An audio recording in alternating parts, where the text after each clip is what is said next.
Yeah. So like, I was fresh you out. Still fresh, yeah. You still damn near can fresh go out play of college. you know, jumping in drills then. Yeah. But now, you know, now it's. Let me save it. He can still shoot. He can still shoot.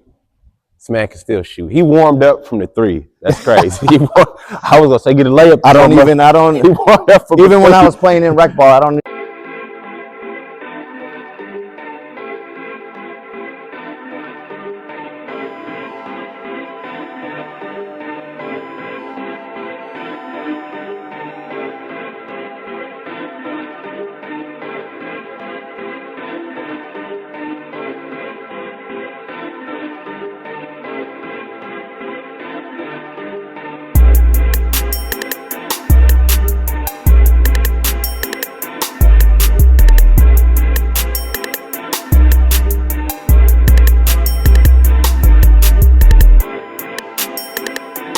One, two, three. Rolling on this one. All right, man. It is Cut Talk.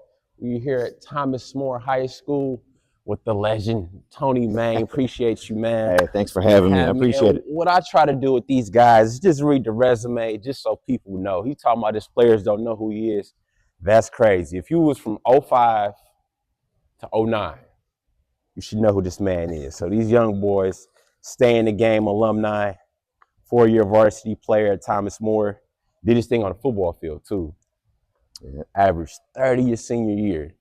And this was at a time when we set every time down, averaged 30 as a senior, all state, all area, all conference, 2-time Woodland Conference Player of the Year, back when the Woodland was, well, it still is good. It still back is good, back in the day when it was. So 2-time first team Suburban Choice, D1 scholarship to Chicago State.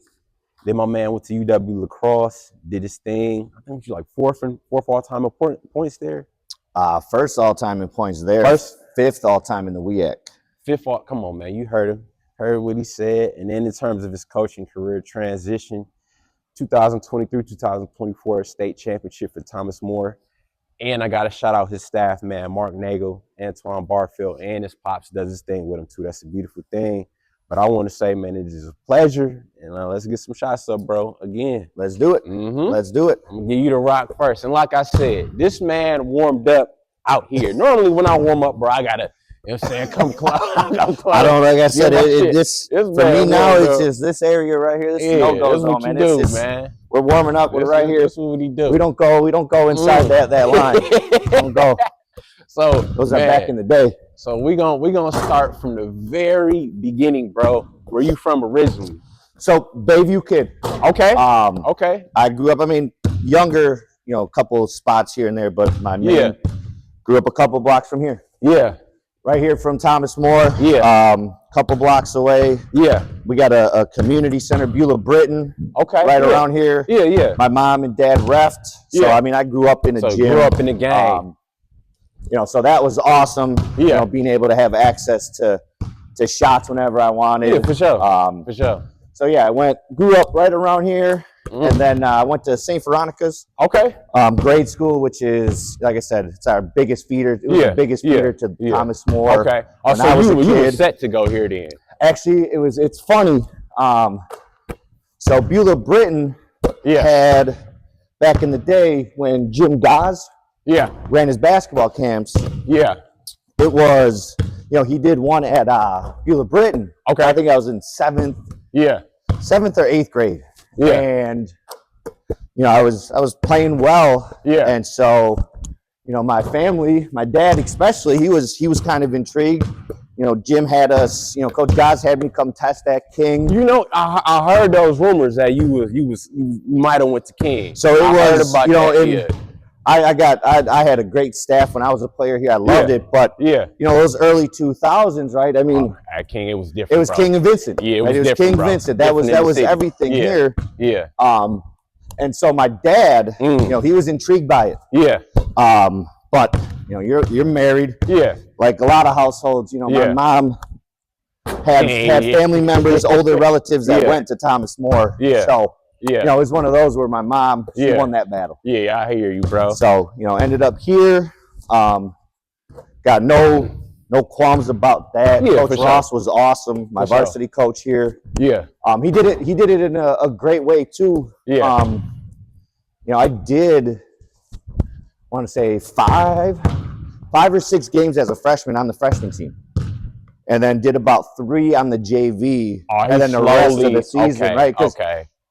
I wasn't, you know, like you mentioned Kyle Stoof, right? He played right away, but he was physically, there right away. Yeah. You know, I was a little lanky, a little skinny. Yeah. Physically wasn't there yet. Yeah. So he did it in that way, Yeah. and it was perfect because, you know, I stepped in. Yeah. And, you know, those last 9 games or so, Yeah. you know, I averaged like 10 a game almost on varsity, which... So I'm going to pause you there because I want to get to that, bro. So in terms of your any siblings? What's that? Any siblings? Yeah. My sister, Alyssa. Oh, yeah? Younger sister. Birthday was yesterday. Happy birthday, Alyssa. Shout out to the queen, man. Yeah, she... 2014 here. She played 4 years here. Okay. Now she, like I said, her husband is on my staff here. Oh, dope. Doing some social work. She's a social worker. Yeah. So yeah, she could hoop back in the day too. Yeah. So any battles when y'all was kids? No, just because she's 8 years younger. younger. You ain't gonna do that to her. Nah. Not only that, she's my sister, but like I said, we got 8 years. She just turned 29 yesterday. I'm about to be 37. So, you know, when I was playing in college, you know, she was back here. Yeah. But yeah, she could hoop back in the day too. Mm-hmm. She could play.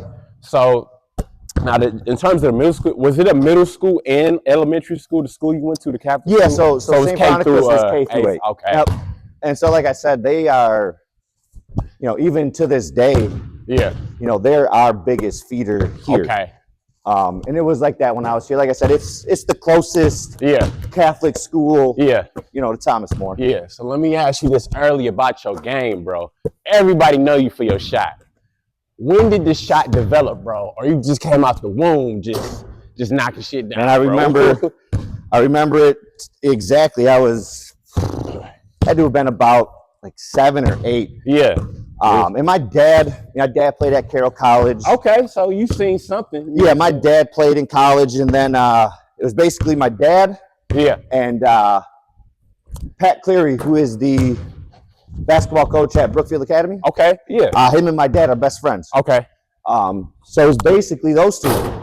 Yeah. It was those two kind of watching them, and then you know, once I started showing some interest in wanting to play. Yeah. You know, those two were you know, the biggest part of the jump shot for me. So let me ask you this, bro. All around, when did your game get to a point where you like, okay, I got my handle down, I got my jump shot down, you know, I got a feel for it. At what age was that?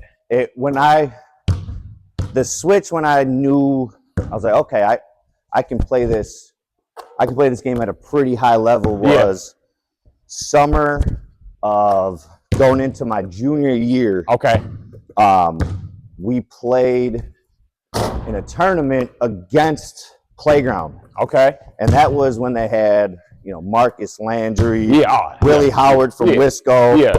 And, you know, I had a really good game. Yeah. And that's when, for me, I was like, I can play now. Yeah. You know? So let me ask you this. So let's walk me through the summer, your 8th grade going into 9th grade year. Was you playing AAU with anybody at the time? Or? So I was playing AAU locally. Okay. And, you know, the landscape for AAU has changed so much. Now, and bro. In a good way, right? I mean, you got more teams that are able to play in bigger tournaments. Yeah, for sure. Than what you had, you know, back in those early 2000s. Yeah. So playing with basically I was playing with a bunch of guys in the parochial league who were pretty good. Okay. So one of their dads started a team. Yeah. You know, so it was a bunch of kids from the local private grade schools. And it wasn't until my freshman year, after my freshman year, where then I got picked up by State in the game. Okay, shout out to them, bro. I played one tournament with them back in the day. Well, back in those times too, it was, you know, it was Stay in the Game. Yeah. DTA. Yeah. playground, Yeah. running Rebels. Yeah. In this area, right? Yeah. Up north, you had, the Fox Valley Skills. Yeah. But it wasn't too many like bigger ones, quote unquote. Yeah. So that was when I started playing on an actual circuit. Yeah. That's when that's when my eyes were open. Oh like, yeah. You seen something different. Yeah. You know, Shump. Yeah. Shump could play. Shump, man. D'Angelo Jackson from Pius was a stud. Yeah. And then above me in that program, best player I ever seen on the same court with Mike Taylor. Shout out to Mike T, man. I'm glad you said that, bro. We got something in the works with Mike T, man. Speak on Mike T real quick. That was the first time. That was like the eye opener where I was like, oh yeah, there's some dudes out here. Yeah. You know, 6'3". Yeah. You know, in high school he was a lot more, lankier. Yeah. But jump out of the gym. Oh yeah. Take you off the dribble, knock down pull-up jump shots. He'll knock down from 3. Yeah. You know, that older group was incredible. Yeah, for sure. Him, John Ryback from Shout out Hale. him. Yeah. Alexis Peace from Marquette.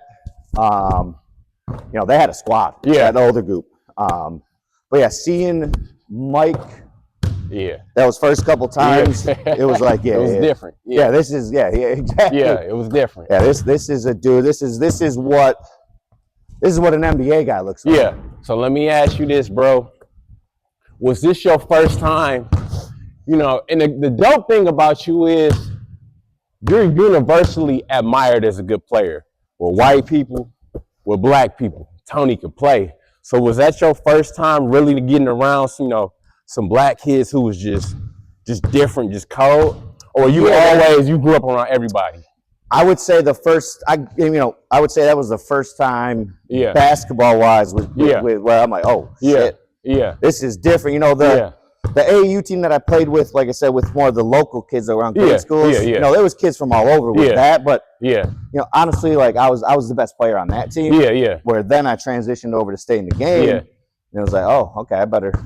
I got some work here. And let me ask you this, bro. In terms of you just saying these what ways did it grow your game? Going from playing for the Parochial and getting with staying in the game, what ways did it just get you better? You know, we practice, 3 times a week where it was just one of those where you're not ready. Yeah, you ain't playing. You know, you're not going to play, and B, like you're going to get exposed and clowned at practice. Yeah. You know, and then a lot of times, not even just, with my guys, you know, with Shump, with DJ, Dan Landish from Marquette was with us. Yeah, shout out. Brad Starkin from Muskego. Yeah. But we would scrimmage that older group. Yeah. We ain't mentally ready to play against those guys. I mean, just those 3 I mentioned. I mean, Mike, Iowa State. Yeah. You know, Ryback went to Akron, I believe. Alexis Peace went to Siena, I believe. You know, like if you're not ready there, it's trouble for you. It's going to be over. Exactly. So that was the biggest thing was, just that thing of this is different than, playing St. Graves. For sure. This is different than playing, your typical conference team. Yeah, for sure. For sure. So that was the big thing for me. Yeah. So let me one more question before we work our way into Thomas More, bro. In terms of positions, did you like to be off the ball more or on the ball?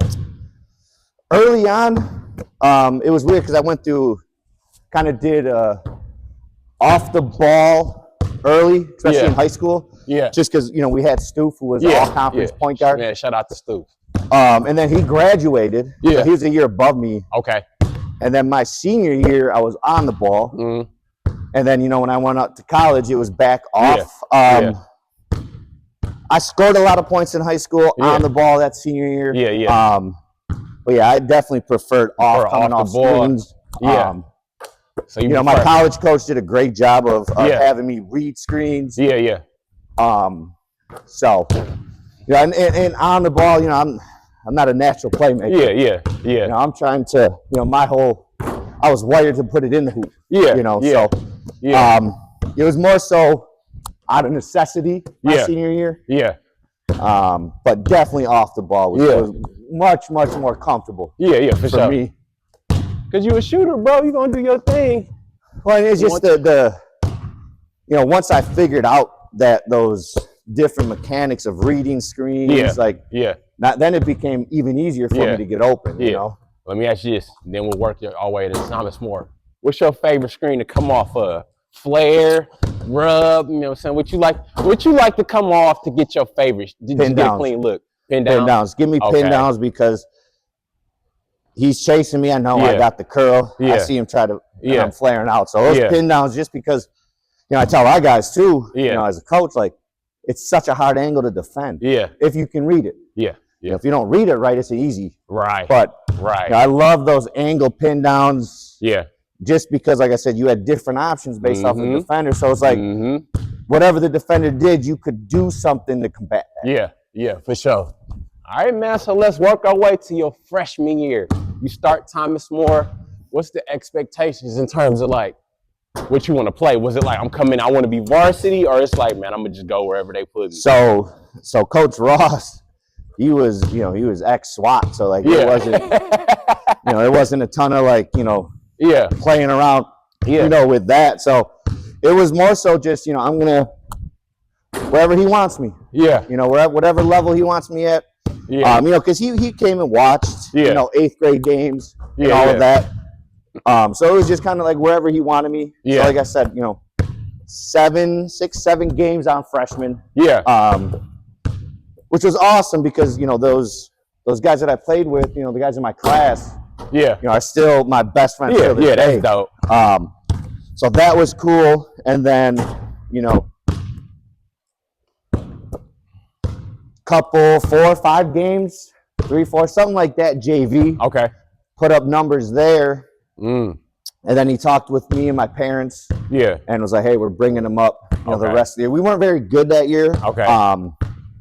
But like I said, I think he did it the right way.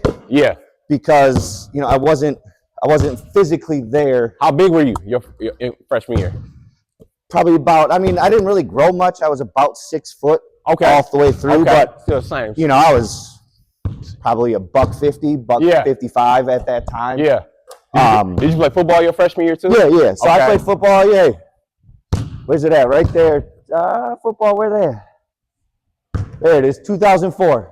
West Conference Championship. Shout out to you. That was my junior year. You was a QB, right? Yep. Stu was a running back. You know, at that time, you know, we were successful in football, so that was awesome. Got some toughness through football. But then, like I said, I just wasn't physically, you know, skill-wise. I was probably as skilled as a lot of the guys. For sure. But I wasn't there physically, and I appreciated that. And, you know, my parents appreciated that. It was never, like, my mom and dad are cool. They're athletes themselves, so it was never one of those. Like, why are you doing that with my son? And all that. So like I said, then those last couple games, you know, averaged like 9 to 10. You know, the rest of those games, and then throughout those last 9 or 10 games is when you know the people that stay in the game got in contact. Started to come watch some games. And then that's when I jumped on with them. You know, for that AAU circuit. Which was huge. I think that was a big thing to get my confidence up because. You know, you're constantly playing against, you know, a lot of times I was constantly traveling around the country in those tournaments. You know, at that point I was constantly playing guys that were better than me. And that's what you need. You need to get better. So let me ask you, bro. On our own team, like I said, you know, Shump was a beast. D'Angelo Jackson was a beast. Landis was a beast. Y'all had a little whip over here. We did. But like I said, you know, it was, you know, the talent in the area around that time was really saturated because there wasn't a lot. You know. I'm sure there was those smaller teams. But they didn't go to the bigger tournaments where now you got everybody going everywhere. Everybody's able to get, which is awesome. You know, I got my own qualms with, you know, how basketball is played. For sure. In the AAU. We'll get into that. But I don't have qualms in the fact that it gets kids seen. You know, the kids get seen. And that's great, but, you know, in those early 2000s, there wasn't many of them. No. There wasn't many that were going to those big tournaments, the Vegas Big Time. You know, Spiece. You know, there wasn't a ton of them. So that was a blessing just because, like I said, it not only challenged me to become better every day, but it really opened my eyes. Like, hey, like there's a lot of good hoopers out here. Right. I better start figuring this out. Yeah. All right, bro. So let's walk it down. You play your freshman going into sophomore year. We stay in the game, do well. Now sophomore year starts, bro. Did you play football again? I played football 4 years. Did your thing with football. Mm-hmm. Now the season is approaching, bro. What's the expectations? And you full-time varsity now too. So our expectation was, my sophomore year, it was me. I was the only sophomore up. Yeah. And it was a lot of juniors. Okay. So the expectation was, we're going to be good. Yeah. Should be pretty good this year, and we were. Yeah. But it was really building for my junior year, that following year. So, I think we won. Like 12 or 13 games that year. Okay. And so, I think that year I averaged like 15 or so. Okay, so the numbers going up a little bit. Yeah, I think I was second team, all conference. Okay. No all area. Yeah. But that confidence from that AAU season carried over. Yeah. I still wasn't there though off the dribble. Okay. I was definitely better than my freshman year. Okay. But I was still more of a stand-up shooter, kick out type guy. Yeah. And that was honestly for most of that whole sophomore year. So when defenses pressed you, it was correct. kind of a correct. Now, didn't really have that yet. I didn't have that in my game. Wasn't confident in it. Yeah. But like I said, as a guy who knew I was a stand-up shooter at that point, I had a good staff. Yeah. Setting plays up. Yeah, for sure. Teammates screening. Because still averaging 15. That's solid, bro. As a stand-up shooter too, right? Bro. Not really doing much off the dribble. Yeah. You started that year too, right? Yep. Okay. So after freshman year and then all the way through, was the start of those last 3 years. Yeah. Okay. Who was good around that time, your sophomore year? Who was good in the conference? Halcoffer, Dwyer. Yeah. I believe they went to state that year. Okay. Ike was always good. Okay. Greendale was solid. Yeah. Tulsa West was good. Okay. Honestly, a lot of the conference was good that year. Yeah. It was, especially for us. I mean, as Thomas More, we were the smallest school in the conference. Yeah. So, it was always a challenge for us. Mm-hmm. But yeah, I mean, like I said, Whitnall was probably the one team that just stood out. Yeah. Who was your rival in that conference? Or was it like y'all probably Cudahy just because of the local. But it was really cool back in those times because it wasn't just us, but like everybody had a cracking student section. Oh yeah. So it was kind of everybody was a rival. Yeah. Not really Tulsa, just because, like I said, there was so much distance between us. We only really saw them at their place one a year. They came by us. Greendale was a rival. Greenfield was good. My sophomore year, they had a kid. I think the player of the year his name was Dave Keene. Okay. He went over to Parkside, I believe. Okay. So yeah, I mean, it was, like I said, it was a good year. Yeah. But I just wasn't there off the dribble yet. Let me ask you this, bro. What improvements do you think you made from freshman to sophomore year in terms of your game? Physicality. Okay. I got bigger. Yeah. Which helped with some of the confidence. Yeah. I think that was the biggest thing, is just physically stronger. Yeah. From that year, that brought more confidence. Yeah. But yeah, like I said, even with that physical, kind of getting a little bigger in the weight room, football. I was gonna say that football had to play an influence. Like I said, it wasn't for lack, and it wasn't lack of working, because I was able to get in here in high school 24/7. Yeah. My dad was a coach for the girls team. Okay, I was just gonna say how involved with your dad. And so I had the keys here. Yeah. It was just a confidence thing. Yeah. Okay. I just wasn't confident with my off the dribble game. Yeah. That really then came, like I said, middle of summer of sophomore year going into junior year. Okay, let's roll into that now. So summer of sophomore year going into junior year, you still stay in the game, right? Yep. Still stay in the game. Speak on that. Second year. That was the big year for me. That's, like I said, we played that playground team. Yeah. We went all around the country. I was putting up numbers. Yeah.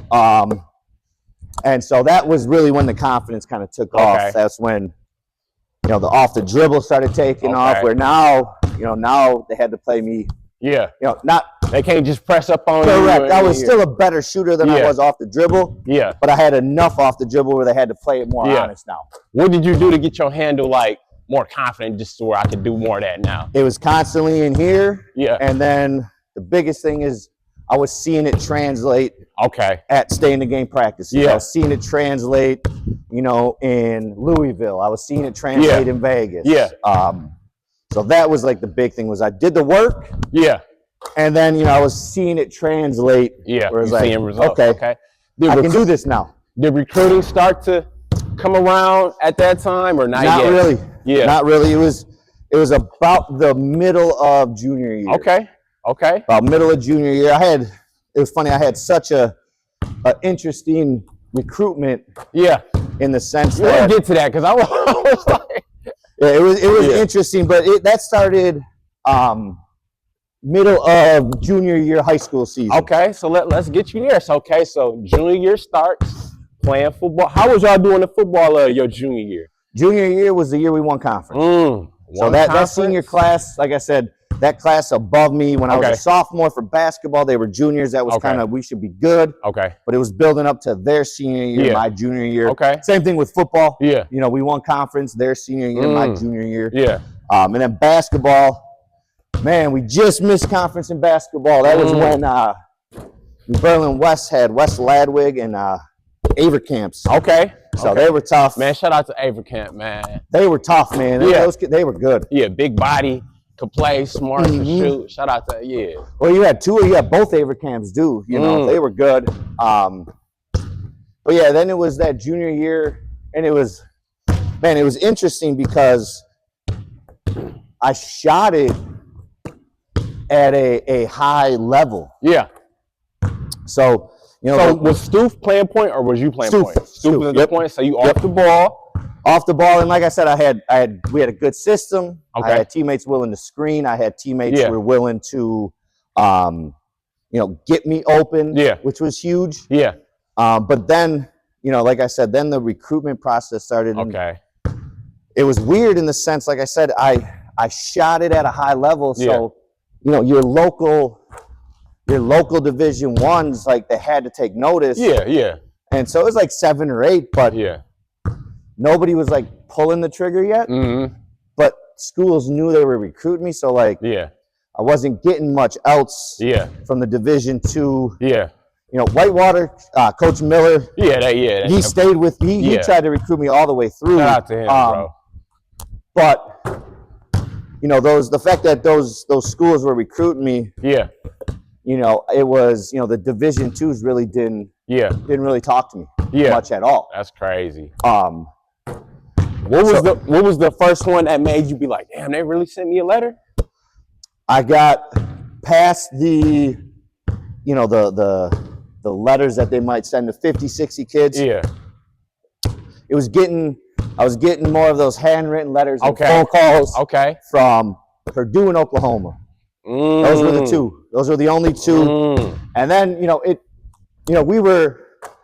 me and my family were realistic with it. Yeah. You know, we knew I checked a lot of boxes in terms of shooting and putting the ball in the hoop, but I didn't have great size. Bro, that's still hard to get the, get the interest though. Like, I didn't have the size. Yeah. You know, in terms of high level basketball, I was a good, not great athlete. So we were realistic with it. We knew that was probably a walk-on type situation. But really, you know, Chicago State offered. And the only other school that was still in the mix after, you know, the recruiting process was Cal Irvine. So that would have been a nice little in Cali. It was one of those things though where, you know, we were waiting so long for somebody to kind of pull that trigger and offer that once Chicago State did, it was like, yeah, we're out of here, we're done. Because now that I'm thinking about it, I'm like, why wouldn't Green Bay have, but then they signed Troy. And I'm thinking, who is UWM? And then Lanier went to, you know, I get it. So, you know, and like I said, it was never one of those where, you know, I was fortunate where, you know, we had a realistic thought of, you know, where I would be. Because like I said, you know, it helped and it somewhat kind of hurt because, like, you know, out of high school, I was probably a high-level Division II kid. No, but the Division I schools were recruiting me, so like, you know, they were like, why are we going to waste resources? I got stories to tell about you when you got to college, bro. You know, the resources. Yeah, we're not going to waste our resources on a kid that is, you know, getting, you know, 'cause at that point, like I said, I had, you know, the two high majors. Yeah. But then the ones that were really, really recruiting me hard, like Northern Illinois. That would have been nasty. Chicago State, Cal Irvine. Yeah. So, like I said, you know, the D2s around us, you know, the Parksides, the Minnesotas, you know, that the Parkside thing don't make sense. Yeah, I got a kid who can shoot. You know what I'm saying? Yeah, play either guard spot. I won't mention the school because long time ago, I'm not putting nobody on. Yeah. But I still remember we went and took a visit to a Division II school. Yeah. And you know, my dad doesn't really play the politic game, so he was always, you know, telling me like, hey, great job this, but he was also telling me like, hey, X, Y, and Z, you didn't do well. Yeah, yeah. So we visited, they talked with me before the game. Yeah. And you know, my dad actually liked the fact they're like, hey, we don't know if you're at our level. We're gonna keep watching. Yeah, that's real. But you know, this isn't. My dad liked it. Yeah, that's real. We go watch the game. Yeah. Horrible. They're playing bad. You know, they want to talk to me after the game. About midway through the second half, my dad's like, let's go. We're out of here. And I go, hey, they want to talk to us after the game. He goes, they're not going to want to hear what I have to say. And so that was actually the only Division II. You know, we went and visited. And like I said, Winona State give you any oh, man. And my dad, like I said, initially my dad liked that they were saying that. He liked they were up front. Yeah. But my dad then was expecting to see, like, hey, if you're telling my son he's not good enough, I respect it. Thank you for letting us know. I expect now to see something. Yeah. And, you know, looking at it after what we saw, I was like, I could step out right now and average 15 for these guys. Let me ask you this. Do you think part of that was, okay, he don't jump out the gym. He ain't the most physically imposed. You think they kind of just put that on you in terms of? I mean, I think they did, but I mean, I get it. Yeah. You know, you off-ball guard, 6 foot, not overly athletic, right? I mean, you don't see a ton of those. Yeah. You know. I mean, Jimmer, you know, Jimmer did his thing, but. Jimmer did, but I would venture to say you line me and Jimmer up, he's probably got about 2-3 inches on me. Yeah. Yes. You know, I wasn't, like I said, I wasn't a great athlete. You know, I was a good athlete. I could get up in 1 and 2 hand, but I wasn't going baseline and dunking on people. Off the dribble, I was good, not great. Yeah. You know, defensively, I was okay, not great. Yeah, you know, the one thing that I did at that high level was shoot it. Yeah. You know, which, you know, it seems to be now with the game. Oh, yeah. We're going to get into that later, bro. We're going to get into seems to be much more, you know, not to say it wasn't valued then, but it seems to be highly, highly valued now. Like for sure. So, your junior year ends. How did y'all, and you said y'all was junior year, we were good, took second in conference. I think we won like 17, 18 games. Okay, so improvement. What was your numbers junior year? I think I averaged like 22 or 23. Okay, so that's a jump, 7 points from the following year. That was the one thing about, you know, Thomas More is, you know, like a lot of schools, very organized. Summer was there where besides AAU, you know, we had the ability to be in here. For sure. And work on our game. For sure. Let me ask you this, just in terms of your status in the school, how was you viewed? Football star, basketball star, man, coming into your own. What was the dynamic at school, bro? Definitely more basketball. Definitely more basketball, even though, like I said, football-wise, we had a little bit more success. Yeah. But, yeah, definitely basketball in terms of that. Yeah. You know, we had, you know, there was other guys where it's kind of like both. Yeah. But football wasn't like, you know, to be honest with you, after football season ended, you know, I really didn't pick up a football until the first day of camp. The following season. The only other time, it was like my sophomore year. I went to a Michigan football camp. Okay, was you getting recruited at all for football? I was getting recruited ironically, I was getting recruited at the Division II level for football, but nothing serious because we made it. You know, as soon as like a school would take it a step past just a letter. Yeah. You know, we tell them right away, like, hey, yeah, it's going to be basketball in college. So you already knew. I was going to ask. Yeah. So by the time you know, middle of junior year football, you know, there was nothing for football anymore. So let's transition. So it's the summer, junior year, going into senior. It's your last summer, bro. Last summer we'll stay in the game. What's the mindset, bro? How did things come out? I mean, at that mindset, which, you know, it sucks because it almost forces kind of that selfish like attitude. But the whole mindset was, I got to get an offer. Yeah. You know, it wasn't. You know, it was nice because, you know, we had enough people around us. Yeah. Where it was like, hey, everybody wants this offer, but forcing things and making bad plays is going to be counterproductive to what you're trying to accomplish. Yeah, for sure. So, you know, go through that. And like I said, the recruiting process is picking up, you know, especially that summer. Yeah. But, you know, it was one of those where, you know, nobody was pulling the trigger. Yeah. You know, nobody was there. Crazy, bro. And the worst part about it is like I said, you know, I felt like I was a Division I kid. Looking back on it now, I was probably a high-level Division II, but because those Division Is kept sniffing around, the Division IIs they weren't calling. That's crazy. You know, they weren't doing anything outside of those Division I schools. Yeah. The only one, like I said, Coach Miller at Whitewater. Yeah. You know, he was constant with it. Yeah. I think he's so strategic because he get a lot of D1 kids. They might have went to a D1 for a year. I feel like was one of those. You know, obviously he's retired now, but I felt like he was one of those coaches that he could identify that kid where he was like, hey, I might not get him now. Yeah, but later, if it don't work on down the line, I might get him there. I feel bad because he'd have go at that. I love the dude. Yeah. I know we'll get into it a little later. I love the dude, but I kind of spurned him twice. We'll talk about it later. Shout out to the Warhawks. Absolutely. So senior year, did your thing in the summer? We'll stay in the game. How was it knowing that came to an end, yo? You done playing with them?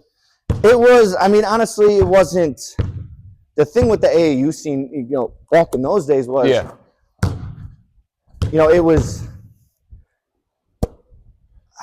it wasn't like how it is now where you know, you play together for 5 years, you have like an end of the year banquet. You know, it was almost like it was like a business. Yeah, for sure. You know, like, hey, we're all in here for the same reason. We're trying to get these looks, trying to get scholarships, and then we go about our day. Yeah, for sure. You know, so honestly, it wasn't like, you know, it was more so just sad. Knowing that in general, high school was coming to an end. You know, that was the big thing. For sure. In terms of that stay in the game team, shout out one teammate who you just felt, man, like this dude make my game better. Who was that one guy? DJ. Shout out to DJ, That was my guy. That's who I roomed with on trips. Super tight with him all through high school. Just because I was so close with him, it was like you saw. It's like, you know, Creighton. You know, you saw all the big schools coming to recruit him. It was like, I'm trying to get there. You know, I'm trying to get there. And he was a good dude. His brother is nice too. Little brother played at Iowa State.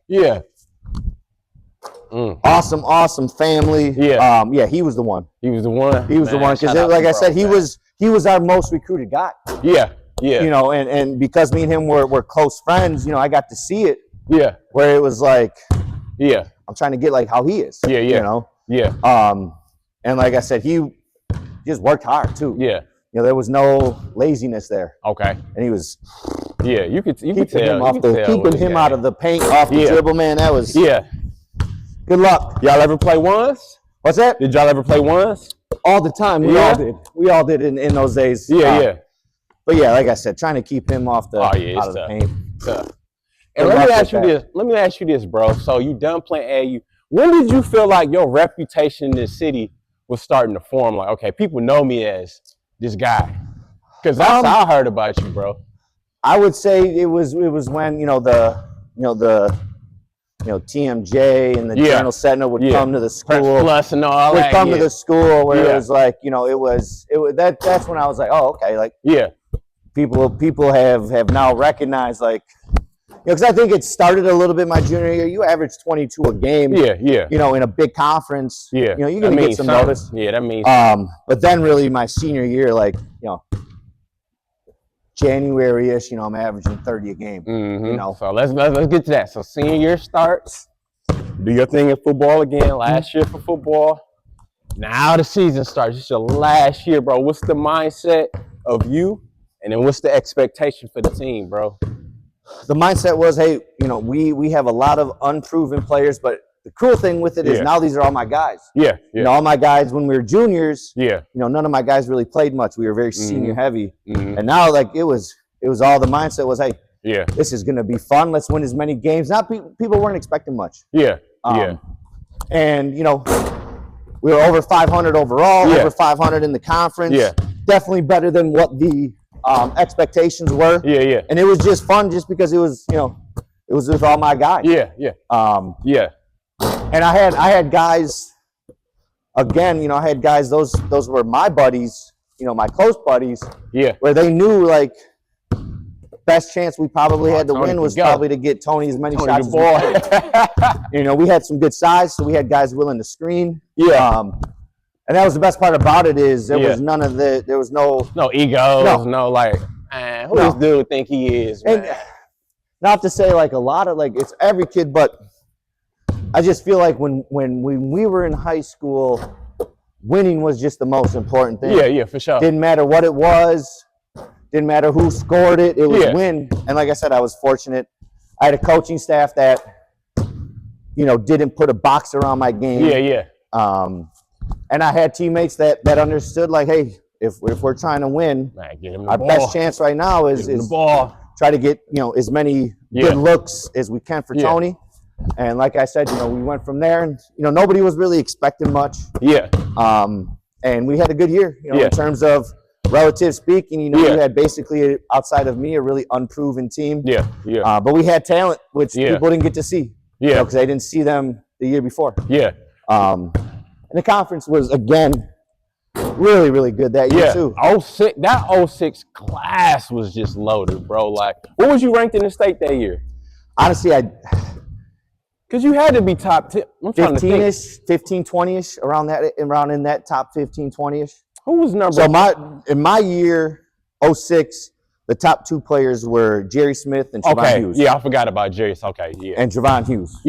So those were the top two players. Oh yeah, studs. We played Toast East. Jerry, awesome dude. Played him a couple times in the summer. Super cool dude. I didn't run into any games with Trevon. Didn't he play for Swish? I want to say Swish. He did. He actually played with Stay in the Game the year before. He did. Too. But I didn't really have too much with him. D'Angelo was up there. When he did, probably top five. Top five. But yeah, I think I ended up my senior year like in that top like 15-ish range. That's still solid because that's D1. The top five, I think, all D1. And then you got Dan Landis was in the top 10 for Marquette. He went to Fordham. So that's solid, bro. That's solid. Like I said, there was a realistic knowledge of like where I was. For sure. Wasn't if I had those extra 4 or 5. Where I was 6'4", 6'5", different story. But but yeah, my class was good, man. I mean, Trevon went in and had a great career at Wisconsin. For sure. Jerry had a great career at Louisville.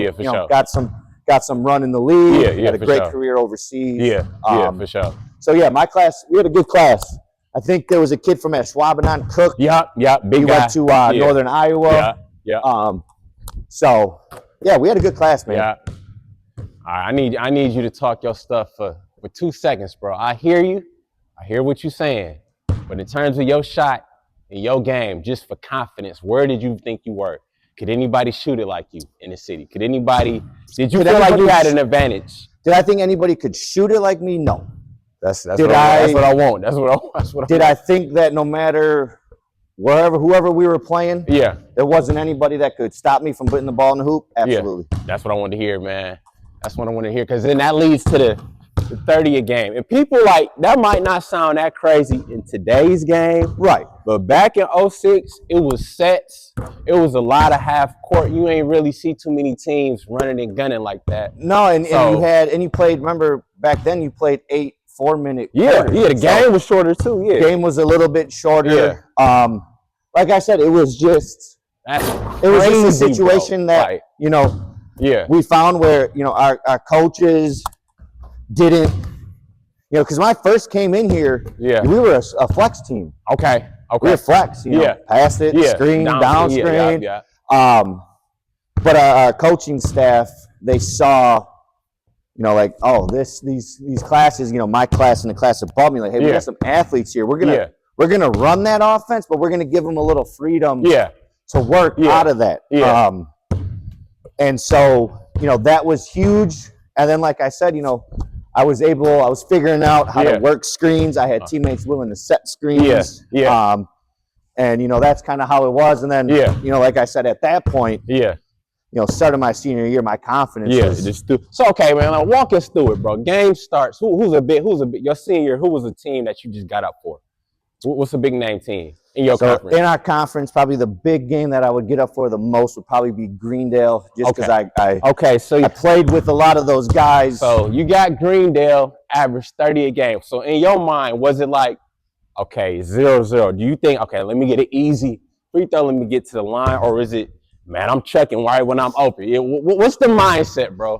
First open opportunity is going up. Checking it. First opportunity is going up. Yeah. Because at that point it was, it was a combination of, like most kids, right? A little cockiness, but it was also like, hey, I put in this work. That was your game, bro. I was getting the shots up. I was working on the game, so it was kind of a combination of both. So it was like, as soon as that first look is there, it's going up. I need you to speak on a game, your most memorable game senior year, where you just had it all on display, bro. Man, your guy Mike McGivern over at Dominican talks about it all the time. At your place, your guys' gym, the tournament, I think it was around Thanksgiving. We played the night before. We lost a tough one to a good Brooks Central team. Okay.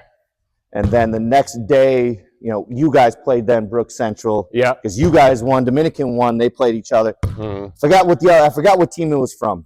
And I just remember, we're coming up first couple times up the floor. Kid guarded me, right, pressing up on me. And, the coach said something along the lines of like, hey, just stay in his hip. Not that good. Stay in his hip. And then it was like over. I think I ended up with like 40-some and hit like a 3/4 at the halftime buzzer. So you was that type of player, when you hear somebody talking that BS, that wake you up? I mean, it woke me up, but I'll be also the first to admit, I was willing to talk right from the jump. Oh, yeah. It was. See, that's the real guy. That's the guy was too, was like, it was the refs. I feel like the refs in the early 2000s, they knew it was happening, but as long as it didn't get out of control, they would let it kind of go. Now, I got to tell our guys now, I don't have too many guys that get into the talking. But now it's like kind of like that first sign of it now. And I get it, right? Because now, unfortunately, you've seen those videos, like people just get too crazy at games. And like, I get the refs, like, hey, we're putting an end to this right away. But they would let us. So it was one of those where it's like it woke me up, but I'll be the first to admit too. I was you go right. I was with it from the start. So, But that was like the one game where it was just like heard that and it was like this is now we're going. Now we're going. So you do your senior year. How far did y'all go senior year? So senior year, so the playoffs were set up a little different.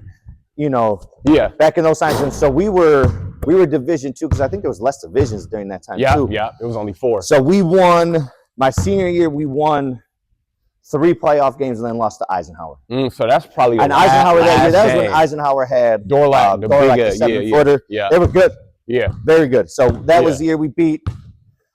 I'm trying to think. New Berlin West might have been 2 games. New Berlin West, somebody else, and then lost to Ike.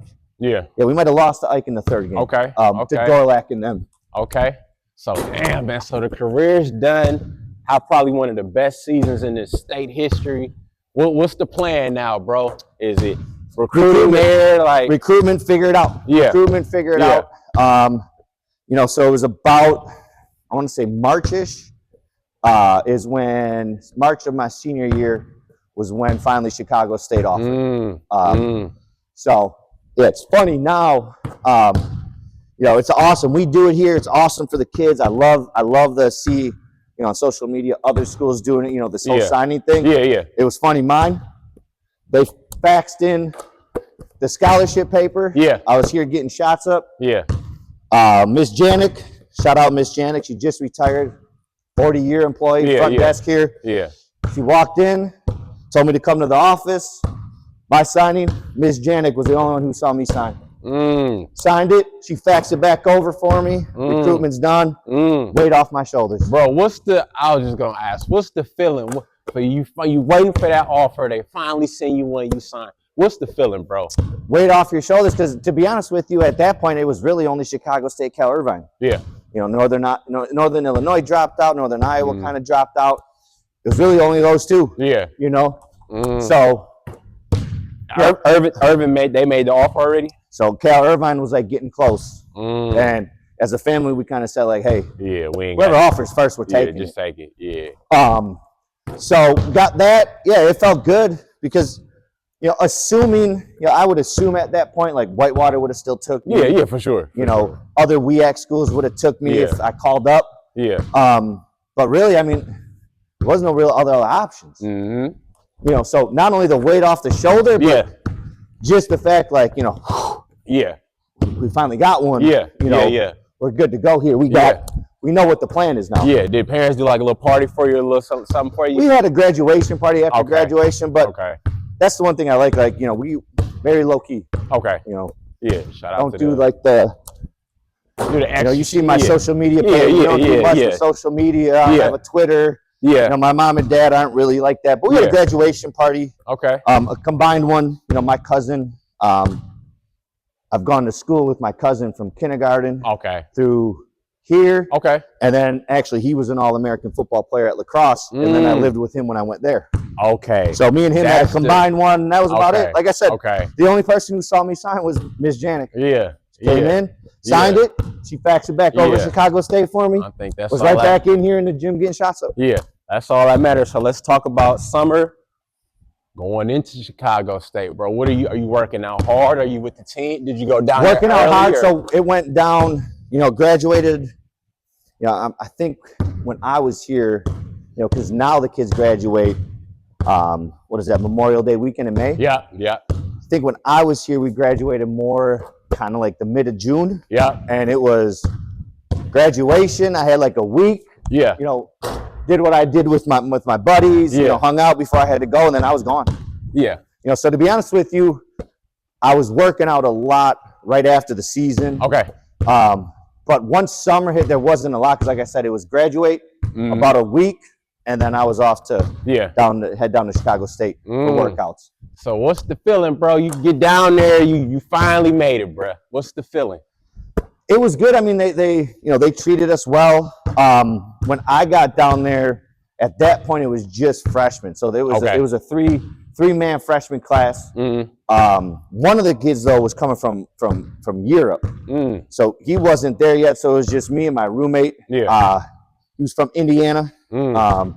Good player. Yeah. About 6'7". Yeah. Big strong kid. Okay. And it was cool because, like I said, coach. We had a couple assistant coaches, and we just got in the gym, getting shots up, working out. At that point, I had to. It was both skill stuff, but it was also the physical part of it. I had to get, to there as well. Yeah. Did they have you lifting at all? What's that? Did they have you lifting at all when you was there? Yeah. So they had us there. Yeah. They had us lifting a lot of skill stuff because, like I said, it was just me and him. Yeah. For a good part of that summer. Okay. And then everybody came back. Okay.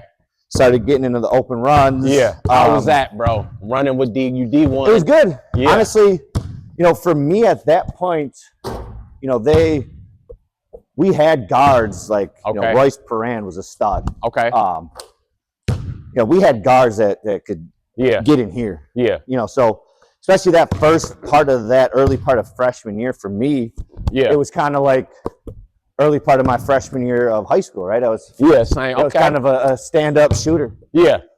So that was for me, at that point, the big difference is when I was kind of being that stand-up shooter, For my freshman year, Yeah. I wasn't all that physically gifted. Yeah. But like now, freshman year of college, now I'm physically gifted. Yeah.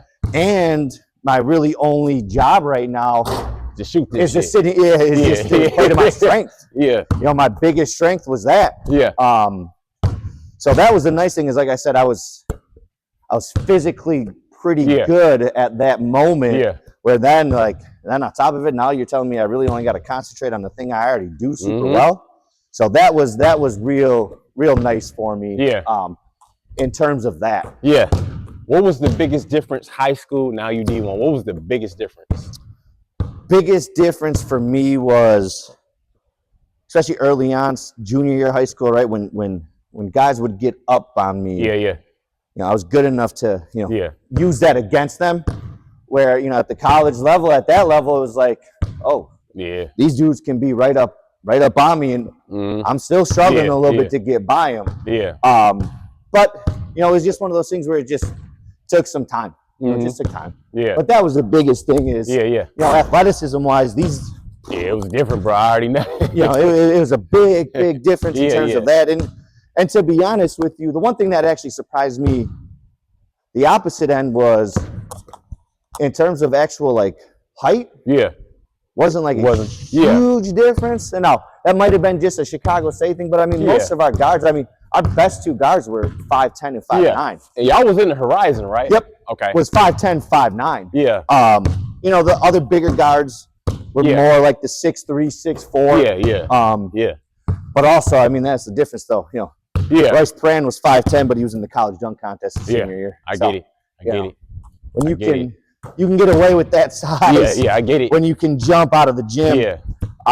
Dave Holston was the other guard.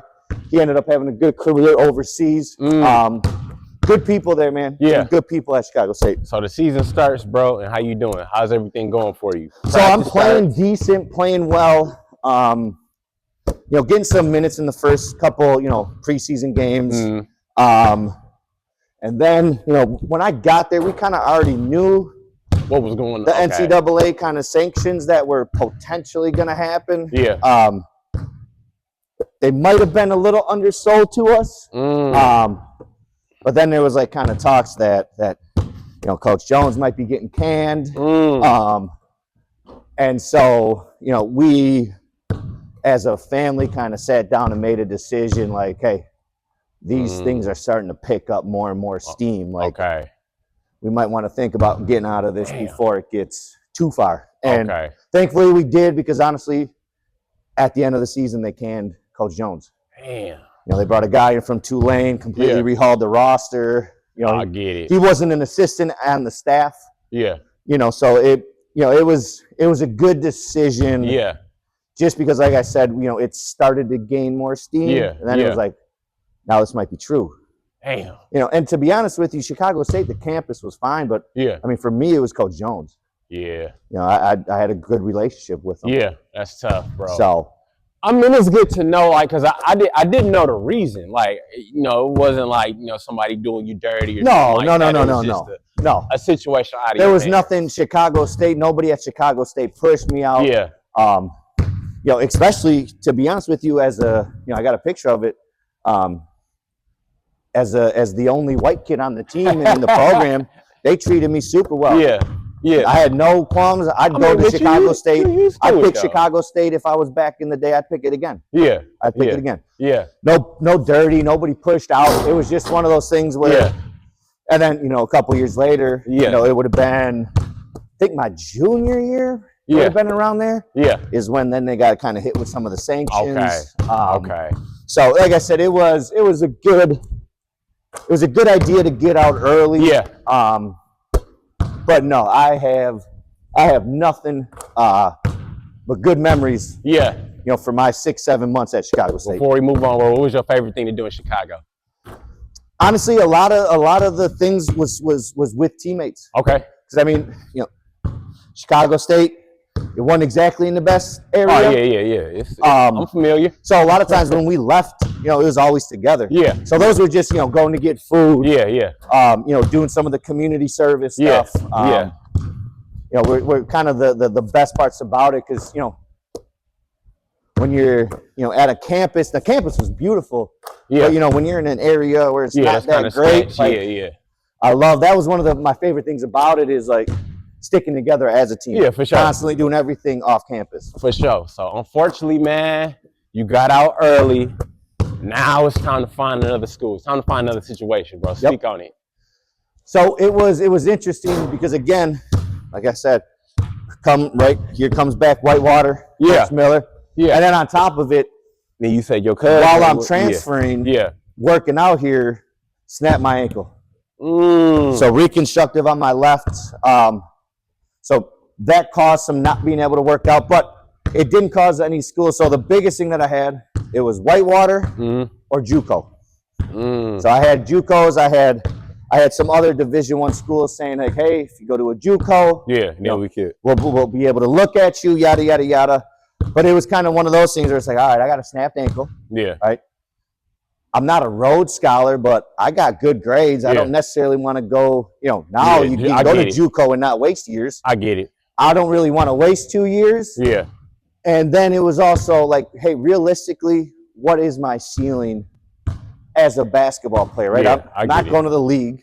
Yeah. It would take a very, very, very special situation overseas. Yeah. So it's like, what are we thinking is going to be the end result with this? I like that you I love that you said that. So and then looking at it, not only did I have my cousin at UWL, I had two of my best friends that I grew up with were there. They went there too. Yep. So they went there. So called up the coaches. Thankfully, they kind of laughed at first, but they were more than willing to take me. They didn't think you were serious. Right. They didn't. They because they knew about me in high school, but they weren't recruiting me. Yeah. Yeah. So they were absolutely will take you. Yeah. And the rest is kind of history there. And what was the conversation between you and Miller? Did you call him and be like, Coach? I told just straight up. I was like, hey, I appreciate you always sticking with me, but I got some family. I got not only my cousin, but my cousin and my two best friends that I've known since kindergarten. Yeah. Are also my cousin's best friends. I was I basically got three family members. Fam up here, man. I got to bro. I appreciate you. And he was cool about it. Never, always would always talk with me before and after the game. Yeah, played Whitewater. For sure. He got it. He understood. Yeah. So then that started that journey at UWL, which again, similar to Chicago State. Yeah. I got absolutely no qualms, no issues with how that experience ended. Like I said, I could have went to the JUCO route, try to get back to the Division I route, but it was like I said, what's the end game here? Yeah. Let's be realistic about this. Not only that, we got a busted up ankle. When you made the trend, how was your ankle all the way healed, or it was still like lingering, kind of like? So it was about 4 months. That was the other good thing. That was the other big one for me is built in. UW La Crosse was huge with physical therapy. Okay. So I went up there and I didn't miss a beat from the therapy I was doing there. They set me up, right away. Yeah. And I was able to do I had probably about 3.5, 4 months of therapy left. Okay. Up at UWL. Yeah. Great people there. Yeah, for sure. Great people. For sure. They got me right, and like I said, I haven't had any major issues with my ankle the rest of my playing career. Okay. So the season starts your sophomore year.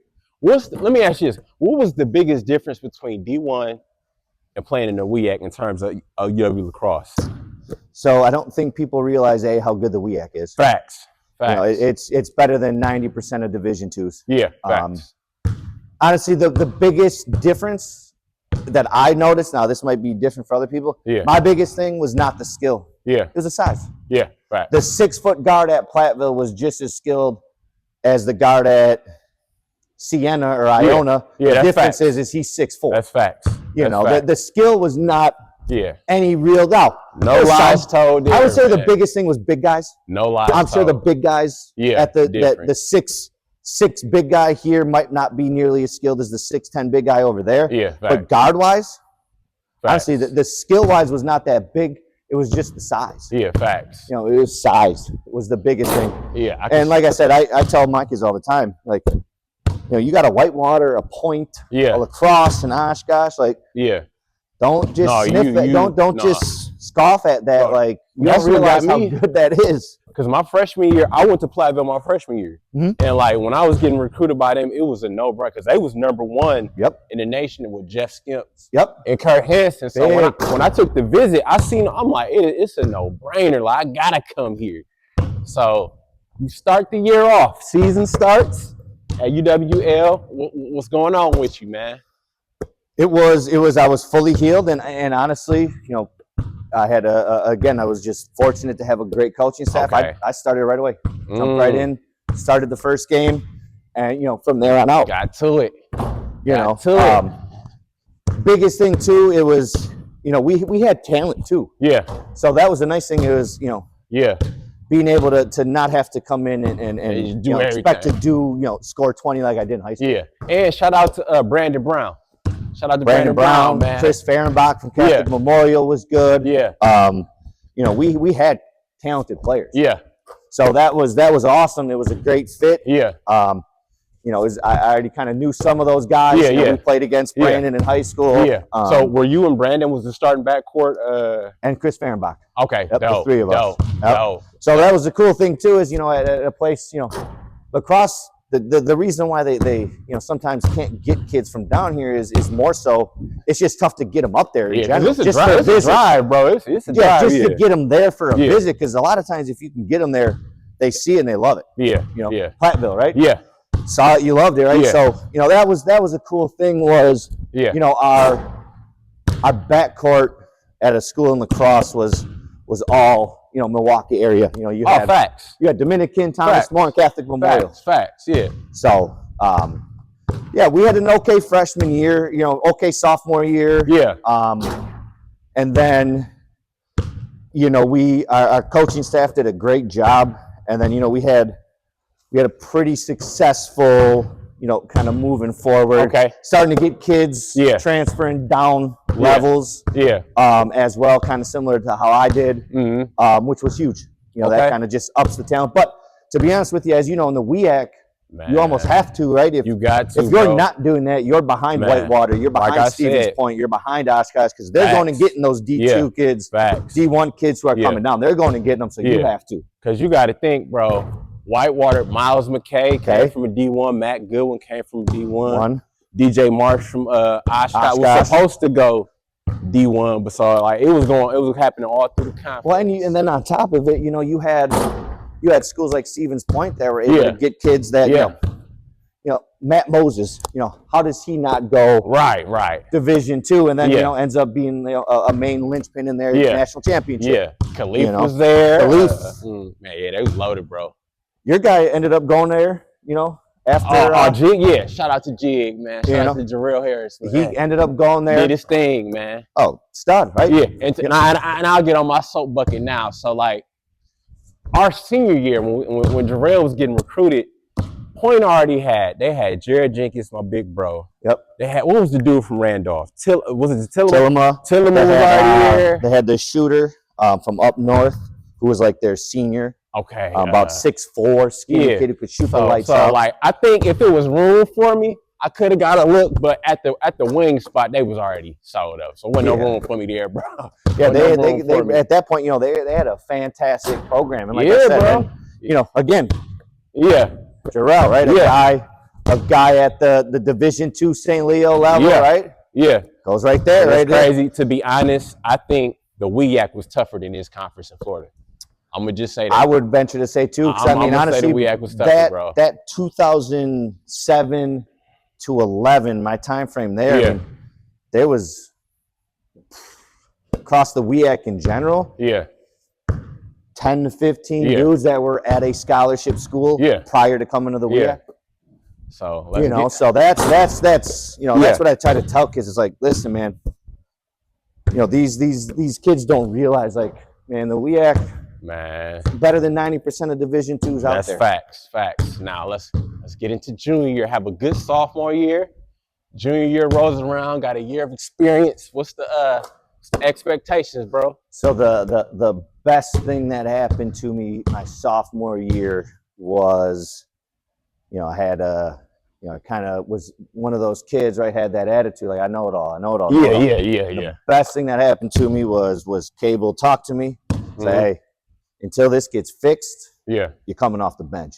And boom, took about 4 games of that sophomore year. That was it. Boom, locked in. Led right into junior year. We had a good year.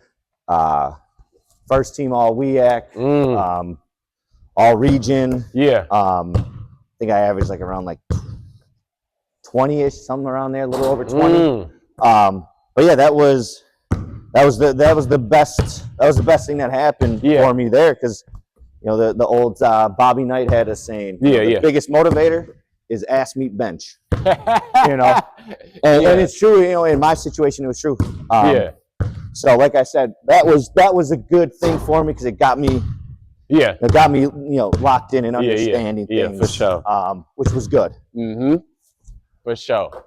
So then it really took off. Junior year was really good. But it was my senior year. Where I got here. We'll speak on that. We'll speak on that. So yeah, I mean, we had a good season. Like I said, at that point, we had a couple kids coming from scholarship level schools. 6'10" kid from the Division II level came down. Really good player for us. And then a couple other guys kind of had, big steps. Who really didn't play much as sophomores, and then kind of take a good leap as that junior year happened. So top half of the WEAC. For sure. Above 500, which there wasn't. There was success at lacrosse, but it wasn't like major. They went to the D3 tournament the year before I got there. So, it was good to get some of that success back. Like I said, finishing in the top half of the WEAC is no joke. So no, that's something to be proud of. You might could get an at-large bid. Correct. If you do that. So that's facts. So do your thing junior year. Well, last year, senior year, bro. And that's what, so my freshman year, you was a senior. Yep. So speak on that, bro. It was here. I was back in Milwaukee for the summer. Knew it was my last year. And I was in here constantly. Just getting shots up. I had my dad rebounding. And it was shout out to Pops. 7 days a week. 7 days a week. Shout out to Pops. And so like I tell our kids as a coach, like, hey, do the hard work early. Because then, once you actually have to put it into practice, you're ready for it. And then, like I said, senior year, kind of just exploded. And I think my, the points, 25, 26, something like that. But the biggest thing was just the shooting percentage. It was it was getting accurate a whole year. I was how you have those moments in like games where it's like, I can't miss. It felt like for the season. I think from 3, and I took a ton of them. I was damn near 50%.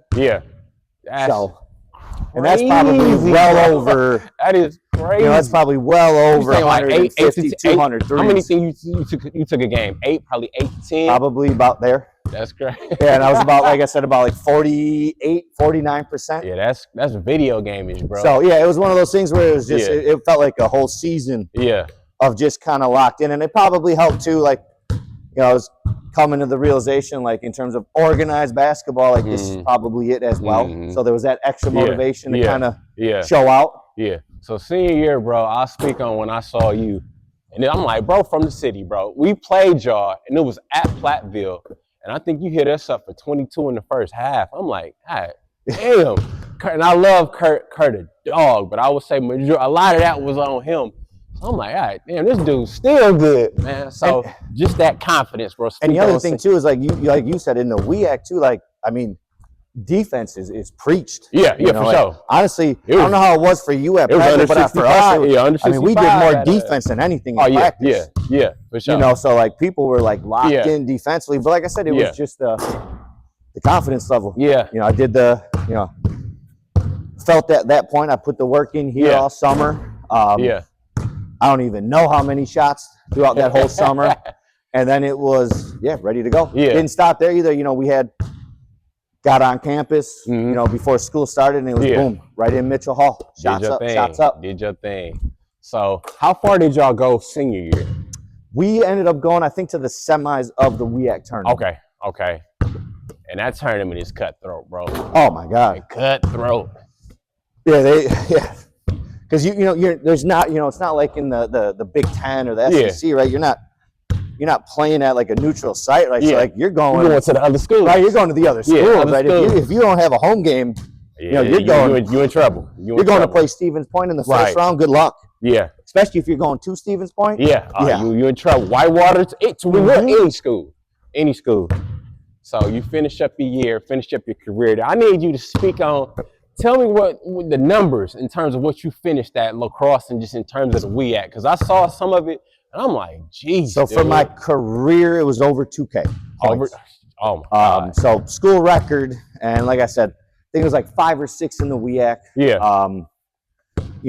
I had a couple other school records, in terms of like free throw percentage, 3-pointers made, stuff like that. I don't know if it's still there. It's still there. I had one of those. I had one of those games. My freshman, one of my early years, WEAC tournament at Stevens Point, and I think I had like 39, which I think at that time was a WEAC tournament record. Yeah. Like I said, I don't know if that still holds. Yeah. But yeah, it was just one of those games. And you play, at that gym at Point, I mean, those people come out. Yeah. Oh, it's crazy. The fans right back there, here. Right there. They don't really have, it's the high school and the college. There. Yeah. So that was fun too, just because I was kind of getting into it with people in the crowd too, which that's always fun as well. Yeah. So, it was, like I said, I think like 2000 something. Yeah.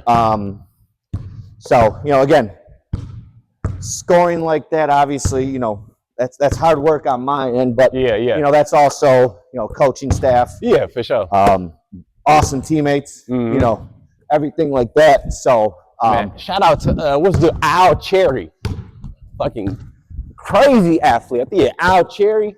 You remember him? Ridiculous athlete. Yeah. Lefty. Yeah, I mean, he'll one step and touch the top of the white square right there. Did he do like track or something outside of basketball? He might have in high school. He didn't do it at lacrosse. Okay. Yeah, crazy. That's when we in the scouting report, just freaky. Illinois kid. Yeah. What I really like about Al is honestly he came in outside of being an athlete and around the rim, like he wasn't very skilled. Yeah. And he consistently worked. Yeah. To get figure something out. Yeah. So, in terms of playing at the next level, had an excellent college career, broke records in the record books at U of L.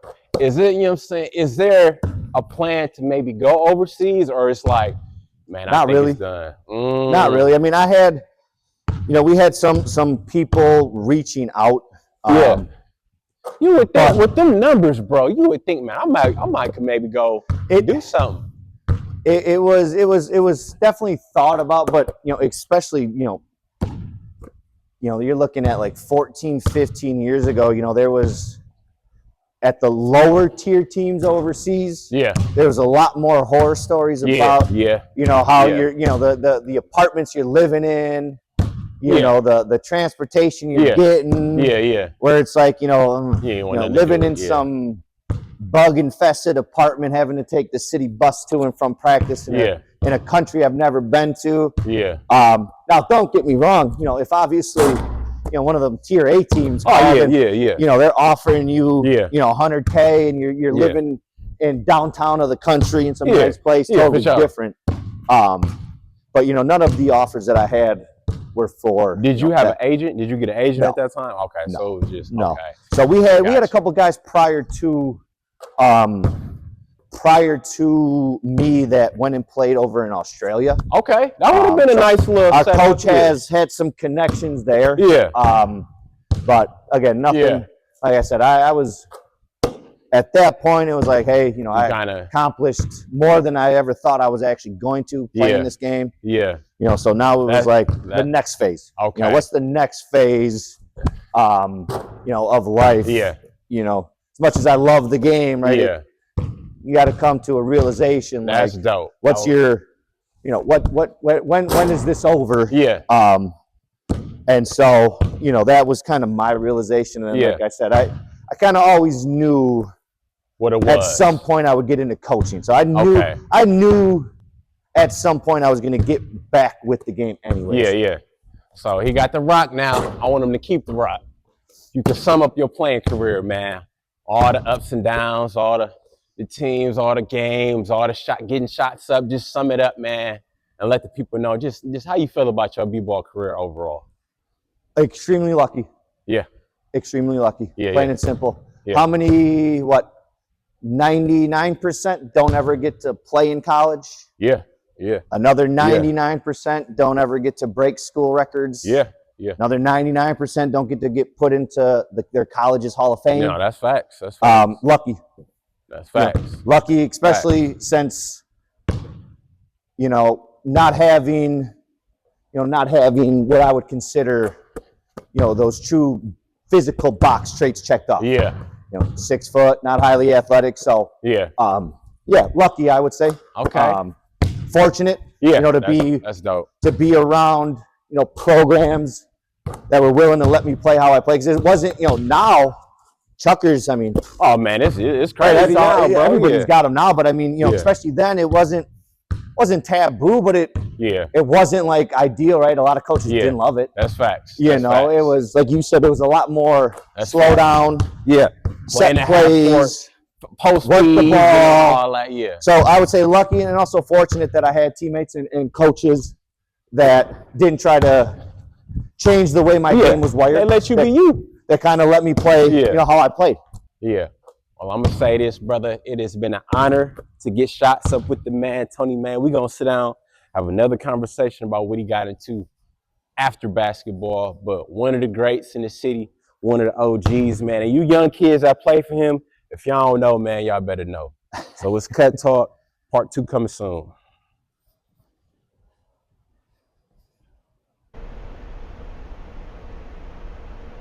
Okay, we are back for part 2 with the homie Tony Main. We talked about his basketball career, man. Salute to you with that, man. Appreciate Beautiful career, did your thing. Testimony with hard work and just sticking with it will do. But now, bro, I want to get into your second career, the career you got into after basketball, and it only makes sense that you got into coaching.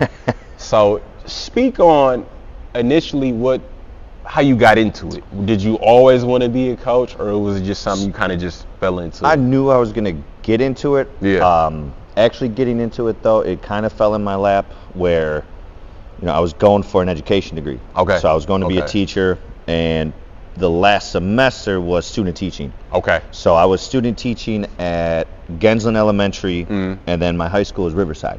Okay. And so I was student teaching at Riverside, and it just so happened Rock Lewis was the head coach. Shout out to Rock. And Rock's older son went here. Yeah, he went that here. First year. Yeah, I remember him. And then obviously Terrence, went to Riverside, but Tyrone went here, and he heard that I was student teaching, and then he kind of brought up the following basketball season when I want to be his freshman coach. So that's kind of how it happened for me. Man, shout out to him. So I did freshman at Riverside for 2 years. Okay. Awesome. Loved it there. Great teams. Londis Williams. Yeah, shout out to him. NBA player. James Bateman. Should be NBA player. Yeah. Carlos Curtis. They was loaded. Terrence obviously went to Iowa State. So that was a great experience, being in a successful team and everything like that. And then I got a call from John Hoke, who is now our school's president. Okay. He was at the time the athletic director and the boys basketball coach, and he said like, "Hey, I want to bring you on my varsity staff." So then transitioned, like I said, after 2 years at Riverside, transitioned here. Okay. And ironically, as a player, I wasn't necessarily known for my defense. Yeah. And actually, John's thought process was, you were such a good offensive player, you knew how to, where the holes were in defenses. I think you might be good. That makes sense. So I actually was, kind of the defensive coordinator. So the way he worked it is, he was kind of the offensive guy. And so when we were on the offensive end, he was calling the plays, letting them know what we're doing offensively. Timeouts, if we're on offense coming out of the timeout, he would run the huddle. And vice versa. Defensively, I would let our guys know what we were going to be in defensively. If it was a timeout and we were going to come out on defense, I would run that huddle. So he was great in the sense of, I think he kind of was kind of getting me ready to be a head coach for when he was done without me even really knowing it. But I think that was great for me because I got to just focus on the defensive side of the ball as an assistant coach. Defense. Yeah, for sure. For a couple years. Yeah. And then, thankfully here, we started to get some talented pieces. We started to get some more kids who were really talented on the offensive end. And that's when he kind of brought me in and was like, hey, we're starting to get kids now where, I don't think offensively I have the ability to put them in the spots, but you now do. So then after a couple of years, we actually reversed. So he was still the head coach. Now I'm running the offense and he's running the defense. So before I even became a head coach, I was already got experience running a varsity defense and then running a varsity offense, which for sure. Was huge for me in coaching because I kind of had that experience already. Now, I had to learn those other parts of it, the dealing with parents, communication, I didn't have to do any of that as an assistant, I didn't have to deal with that. But just that his willingness, not a lot of head coaches are willing to give up that kind of stuff to assistants. No. They're just not willing to do it, and he was instrumental in coaching. At the time I was a teacher. He was then also instrumental in when the admissions department opened up here, job opening, bringing me in, getting me an interview. And so he was instrumental not only on the coaching end, but he was also instrumental in my professional life. That's dope. As well. He's the man. John Hoke's the man, honestly. And he used to coach at Shorewood, right? Correct. Yep. I remember, so that's how. And then Antoine. Man. So he was Antoine's coach. If there's a better guy out there than Antoine, I haven't met him yet. I haven't met him yet. That's my guy. So that's how I got with Antoine. When I came over here, Antoine was on John's staff already because John coached him at Shorewood. And so that was one of the big things for me when, John Hoke then got the president's job. And so, it was one of those things where, couldn't really coach anymore because you're really, you got a conflict of interest too, right? Your athletic director is your boss as the head coach, but you're the athletic director's boss as the president.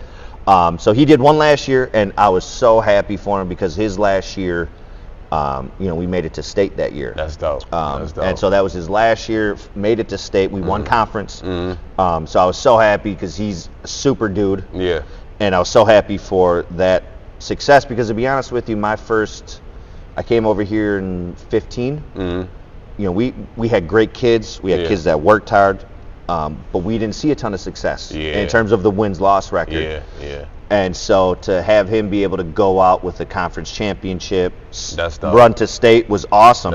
And then I also owe a lot to him for being, in terms of the X's and O's and the game managing games, I owe a lot to him for it, being able to kind of seamlessly, when he retires, seamlessly kind of transition into that head job. And the other thing that I got to give kudos to him, he also, very rare that you have a head coach leave the program in a better place than when he had it. A lot of times you got coaches that'll they'll take it all the way to the end, and then when they see a rebuild, out.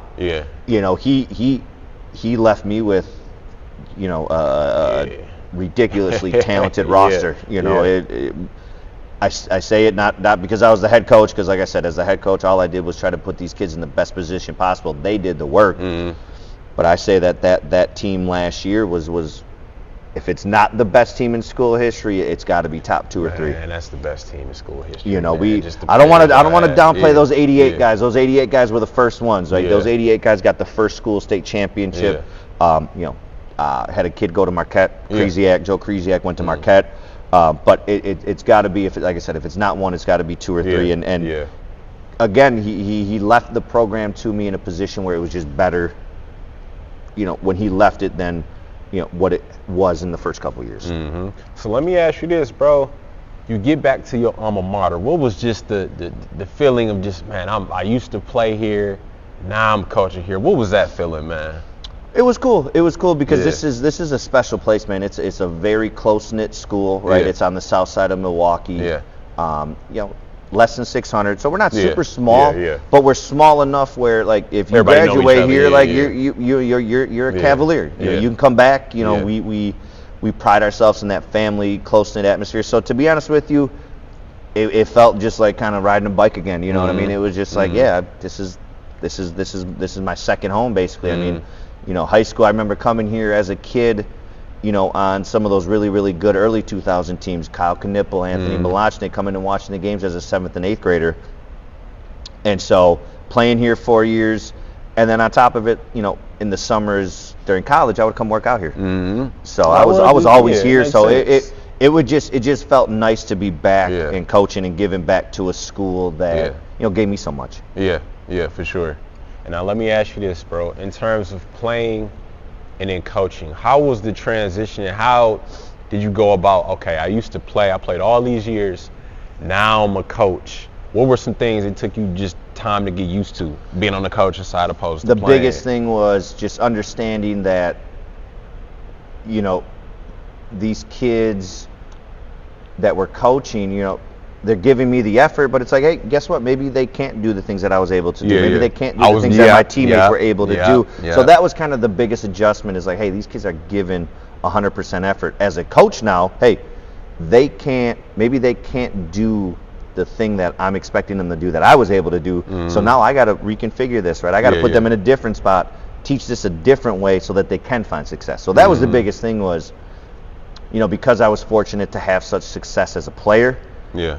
Thinking that, I can just coach them to be able to do those same things, and realizing that, like, not every kid's going to be able to do that. So now as a coach, your job is, you got to figure out a different way, different position, a different screen, a different this, to put that kid in the best possible position to be successful. That was the biggest thing for me. Was just like, hey, not every kid is going to be able to do these things that I'm expecting them to do. Now it's my job to figure out something else they can do to help this team. We talk about this, and then with coaching, bro, there's so many things that with it, scouting reports, dealing with parents, all of that stuff. When we play, man, just roll the ball out and just go shoot. So having to just adjust to all of that, and just preparation. How long did it take you to where, like, okay, I got a set schedule, I know routine? How long did it take you to get used to that? That first season, it did take me a little bit, because I went from freshman where there wasn't like a ton. You didn't have film on freshman teams.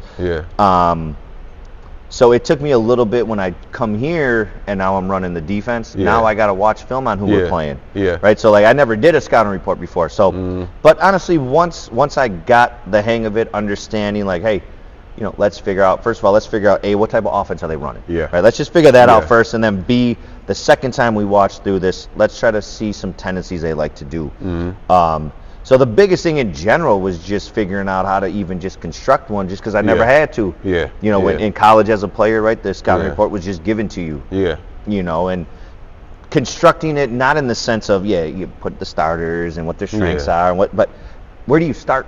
Right. Where do you even start? And so that was the biggest thing for me, was just figuring out, where do I even start on this scouting report, because I never did one before. How many games of film is necessary to watch? That was always the biggest thing, where, now I've kind of figured out, like, hey, you don't need to watch 6 games. You don't need to watch 7 games of a team, right? Some teams, they'll give you their tendencies quicker than others. You might have to watch 2 games, but there might be after 1 game where you're like, hey, this is what this team is. This is how they're running it. Now I got to figure out how do we combat that.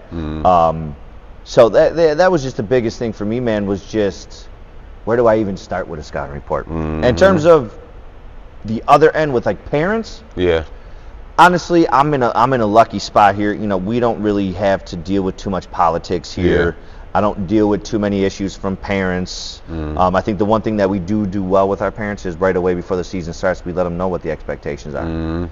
So they really can't, it's not really much they can really come back with. But in the same sense, I also understand you're not going to make every parent happy. No. You know, not everybody's going to be thrilled with what you're doing. But the last 4 years, this school and this basketball program has seen such success that it's difficult for families, even if they're not happy, where it's like, there's been so much success here. 2 conference championships, 2 trips to state, a state championship. Our lower levels are winning games where it's like, you know, like I said, I'm blessed in the sense that and John before me, he didn't really have too many issues. I really don't deal with many issues. The biggest thing for me, the best lesson I ever learned as a coach in terms of that end of it with parents was this. When you send out your practice schedule, so you send a weekly schedule, they get a year-long schedule, always stay to a T with the time. If practice is at 5:55 to 7:40, make sure you are done at 7:40, because the best thing I ever heard was, if you're not seeing success and then you got parents waiting in the parking lot for 15, 20 minutes for their kid because you're going late, that's when you're going to open yourselves up to parents not happy. So it sounds silly. It really does. Real. But it honestly, I took that to heart. I stick with it. And to be honest, I'm sure that obviously the success helps. But, you know, till this day, you know, we had to shoot around today, 8 to 9. Boom, 9 o'clock, we're done. I don't care if we didn't get to everything. I don't care if there's other things, you know, 8 to 9, because again, you know, you not only as a coach are you giving up so much time, but these parents are too. You know, basketball season, I mean, it's 6 days a week pretty much. No, that's you know, facts. so those parents have a lot of things that they're giving up a lot of time on there, and they're giving up. So the last thing you want to do as a coach is, you know, making them sit in the parking lot. You know, for varsity too, like, we'll sometimes have practice 7:40 to 9:20 at night.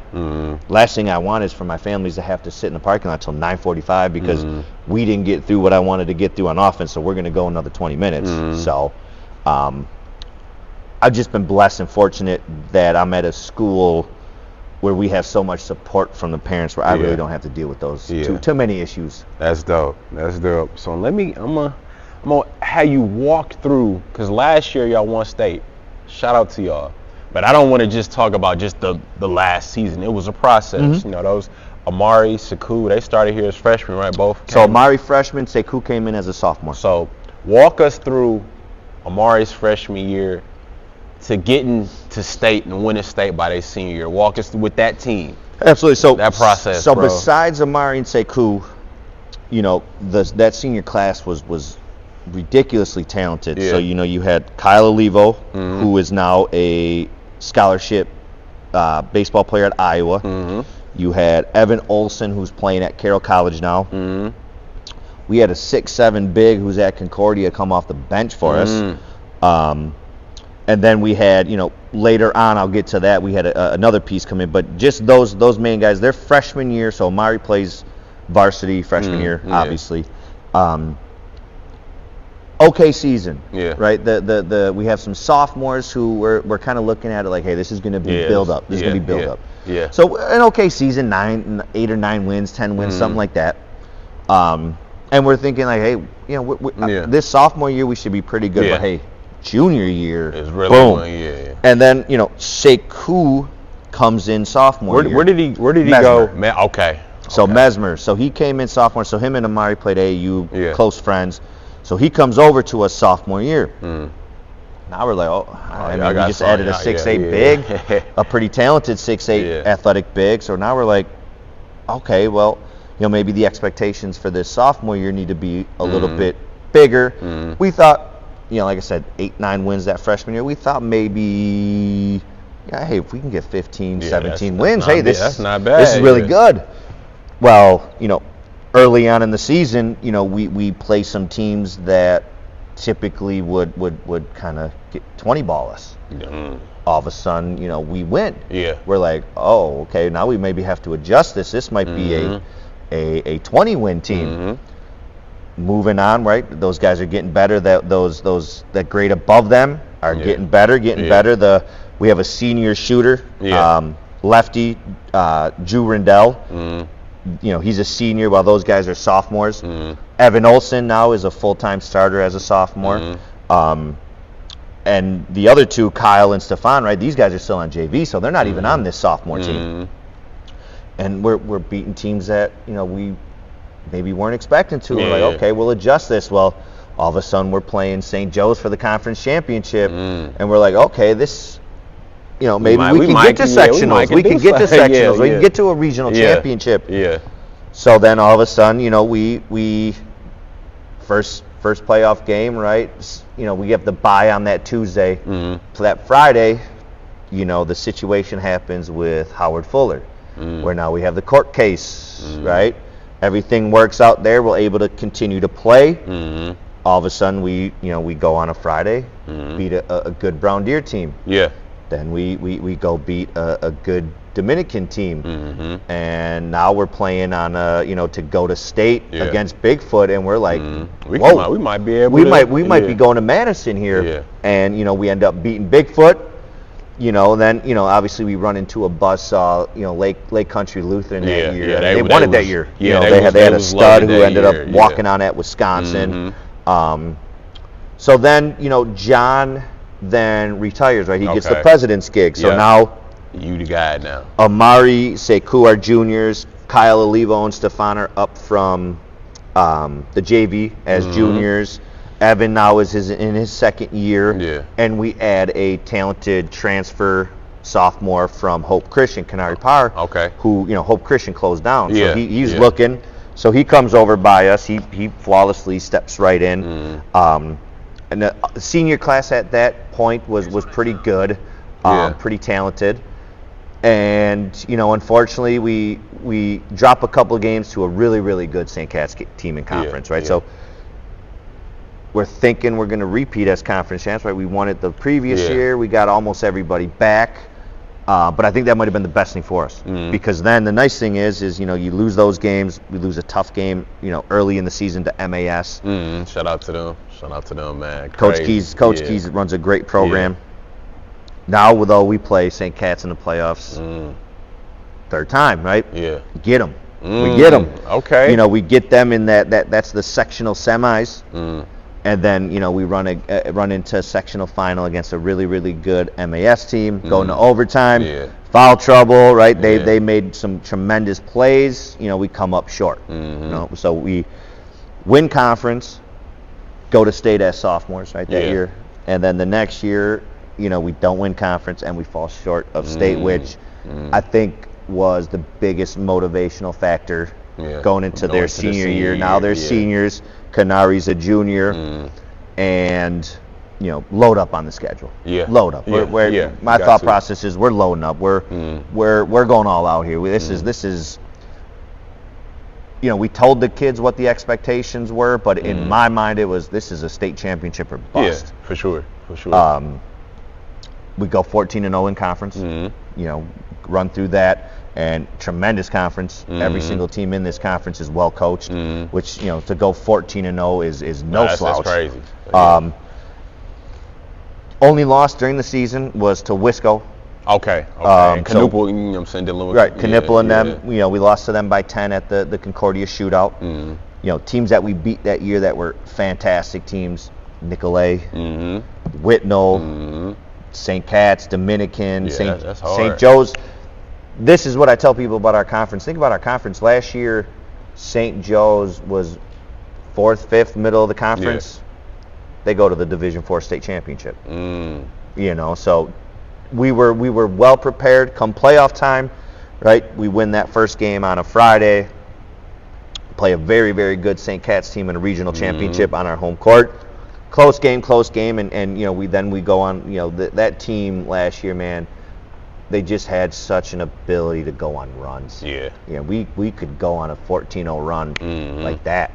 So we had one of those runs, get that win.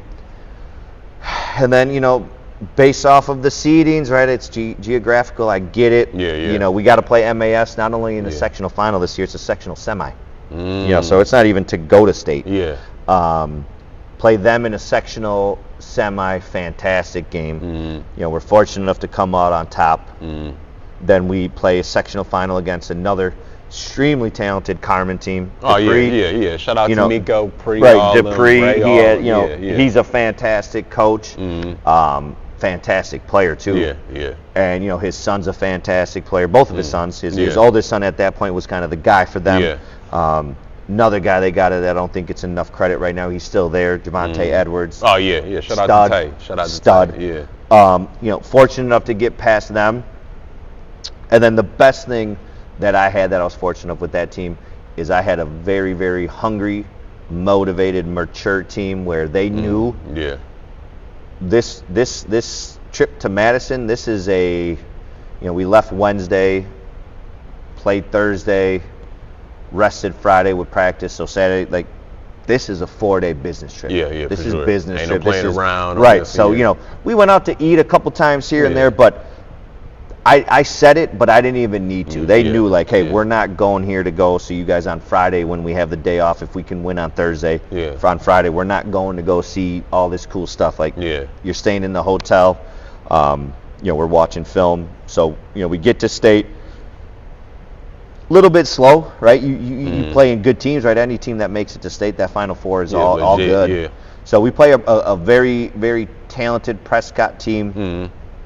Again, second half kind of went on that run, right? Close game, and all of a sudden, boom, we go on a 12-0 run, kind of pull away there. Friday, like I said, they knew what the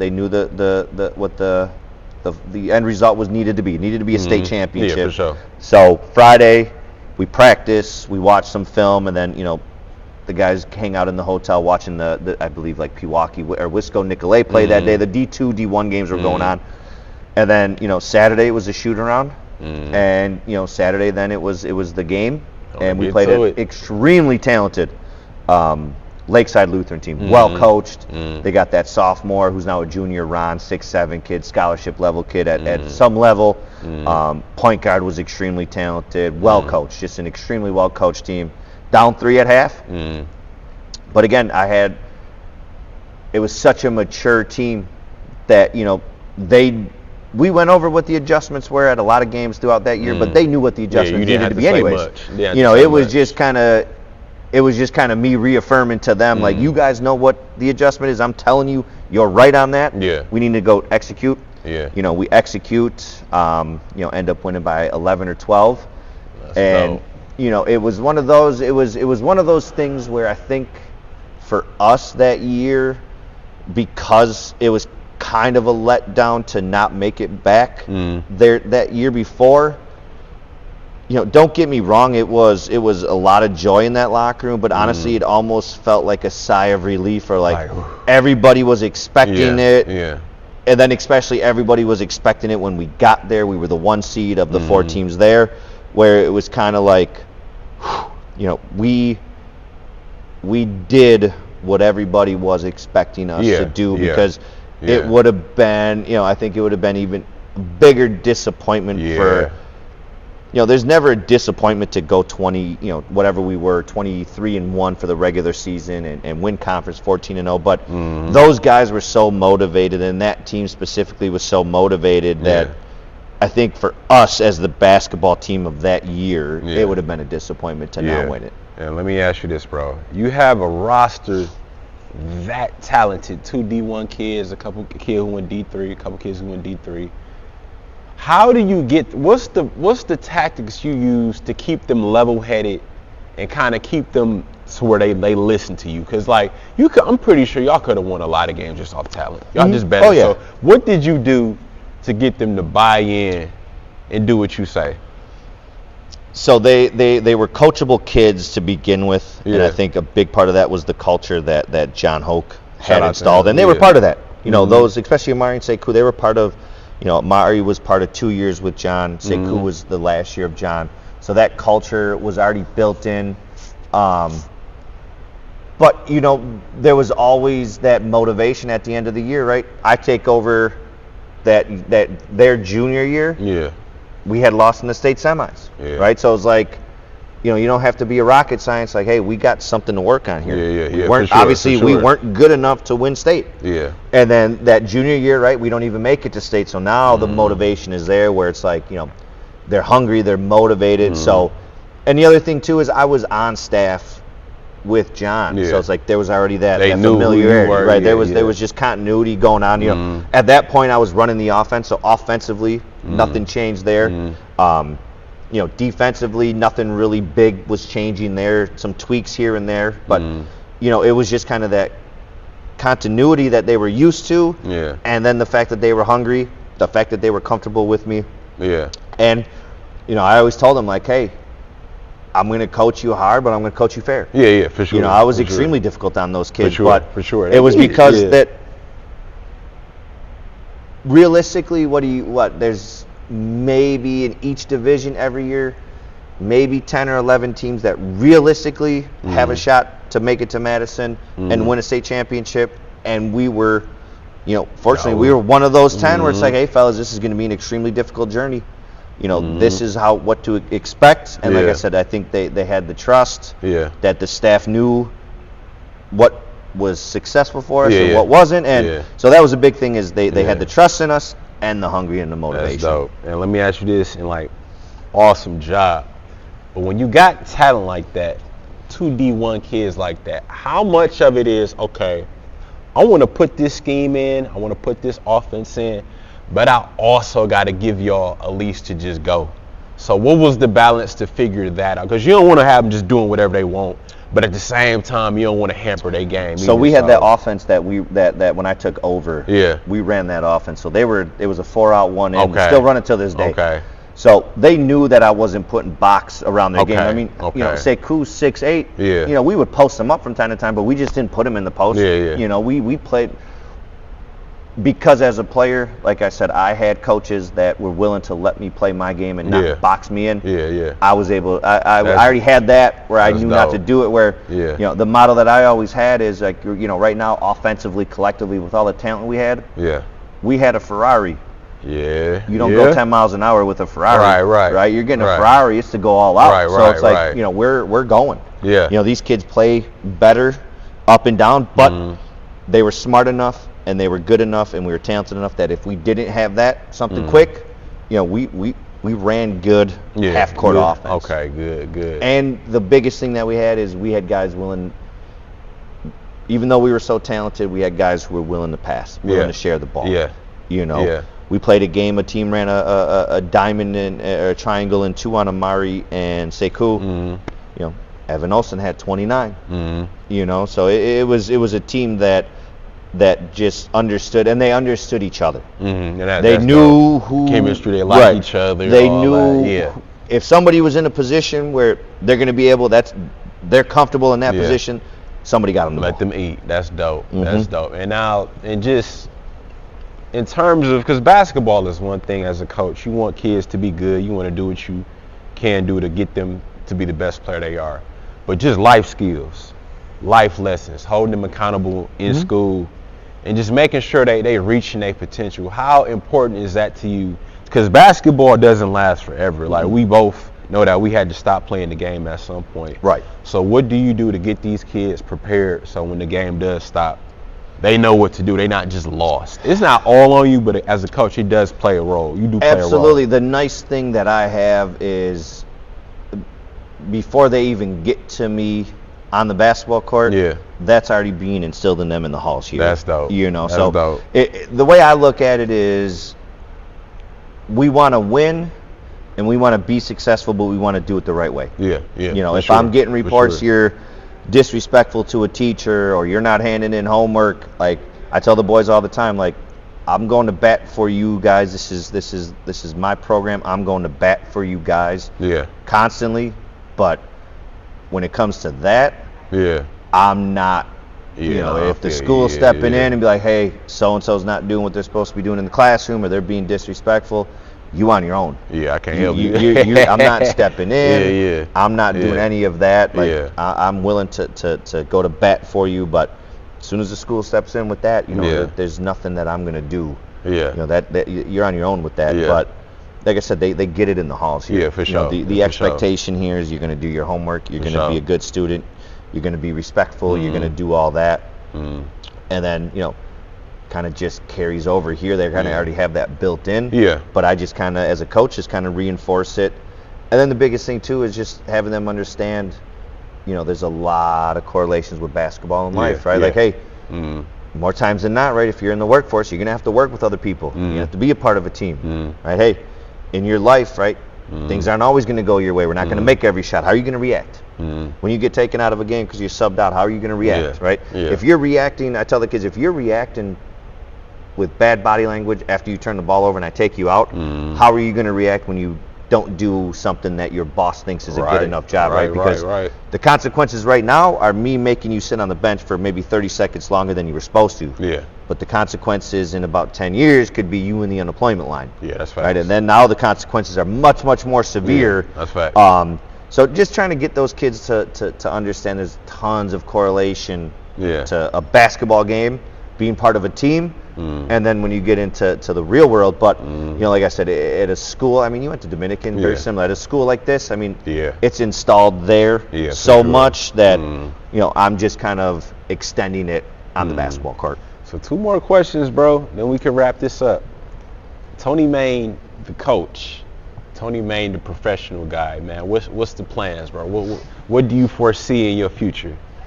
I'm in a good spot. I'm the admissions director here. I love it. I love everything about my job. For me, honestly, I'm going to continue to be the coach and admissions director for as long as this place will have me. Man, I got to get your I got name people on the asking court, me all the bro. time, do you want to go coach at a higher level? I don't.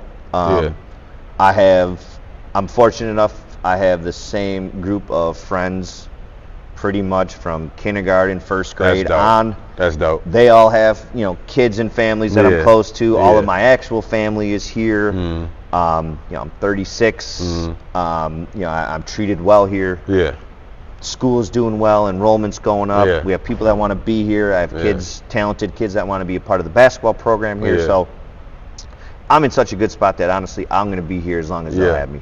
That's dope, man. That's beautiful to hear. One more question. I always ask this to all the people I interview, former ball players. If Coach Tony Mayne had to speak to young Tony Mayne, senior year Thomas More Tony Mayne, what you telling him? What you saying to him? You don't know everything right now, no matter how much success you've had. That's real. Because, like I said, it came to a head in college where I had that attitude. Yeah. And it took for me to get benched to where I finally got it. But no matter how much success you have, like, you don't know everything about the game. Would be the best thing, because like I said, it took to get that benching where I prefer not to have to get that benching. Because I think, when I got put into the Hall of Fame, the biggest thing that I saw that really pissed me off was started like 98 out of 102 games. And it didn't piss me off that I didn't get that it didn't say 102 of 102. What pissed me off was I know the reason why those four, and it was 100% on me. Yeah, for sure. That's what bothers me the most about that. For sure, I hear you, man, and that's real. Well, man, your story is beautiful. Just to go from the court, seeing this man can still shoot, still got that thing on him, man. Just beautiful story, humble guy, realistic guy. And then just to see you transition to coaching, and just it makes sense that you back here, man. Like I said, they need your name on the court in the future. But man, to wrap it up, if you got anything to say, anything to promote in terms of the team, man, any words of wisdom you want to give to young ball players, just man, the floor is yours, bro. Before we get up out of here. First of all, I appreciate you having me on. Yeah, I've seen all the episodes. Greg Brown's a guy that I looked up to back when he was playing. Shump was a U teammate of mine. Shump, he was a little bit after me, but I remember watching Flavion play. Tremendous talent. So I appreciate having me on, because I love what you're doing. I love, having stories of, especially for people who love the game of basketball. People that you have on here. I love watching it. I love seeing it. And I just appreciate you having me on, letting me kind of talk with you, chop it up here. For anything for young ball players, be coachable. Be coachable, because honestly, one of the things that stuck with me is uncoachable basketball players are unhireable employees. That's facts. So be coachable. That's facts. You got to understand. Now that goes both ways. You got to have coaches that know how to coach you and do it the right way, in the positive way. But if you're a young kid and you got some talent and you're not willing to be coached, it's going to be a difficult journey for you. That's facts. That's facts. And I'm gonna say this: I don't want to overreach my welcome, but I got to come back. I got to get Twine and Mark Nagel on here, man. You let me know, man. I got to get them guys. And Pops, man. If Pop's still around, I got to get all of y'all. We got to figure out something, man. Hey, you let me know. Got to get all of y'all, man. You let me know, man. I appreciate it, man. This was awesome. Yeah, man. It's Tony, man. Before we get out of here, you got to sign the board. Sign the board. We'll close out, and that's gonna be another clip. But man, I wanted to put some type of words of wisdom on the board. But like I said, it's been a pleasure. Tony Main, it's Cut Talk. We up out of here. Since we talked about my playing days, man, it's gonna be what my high school motto was, man. Yeah.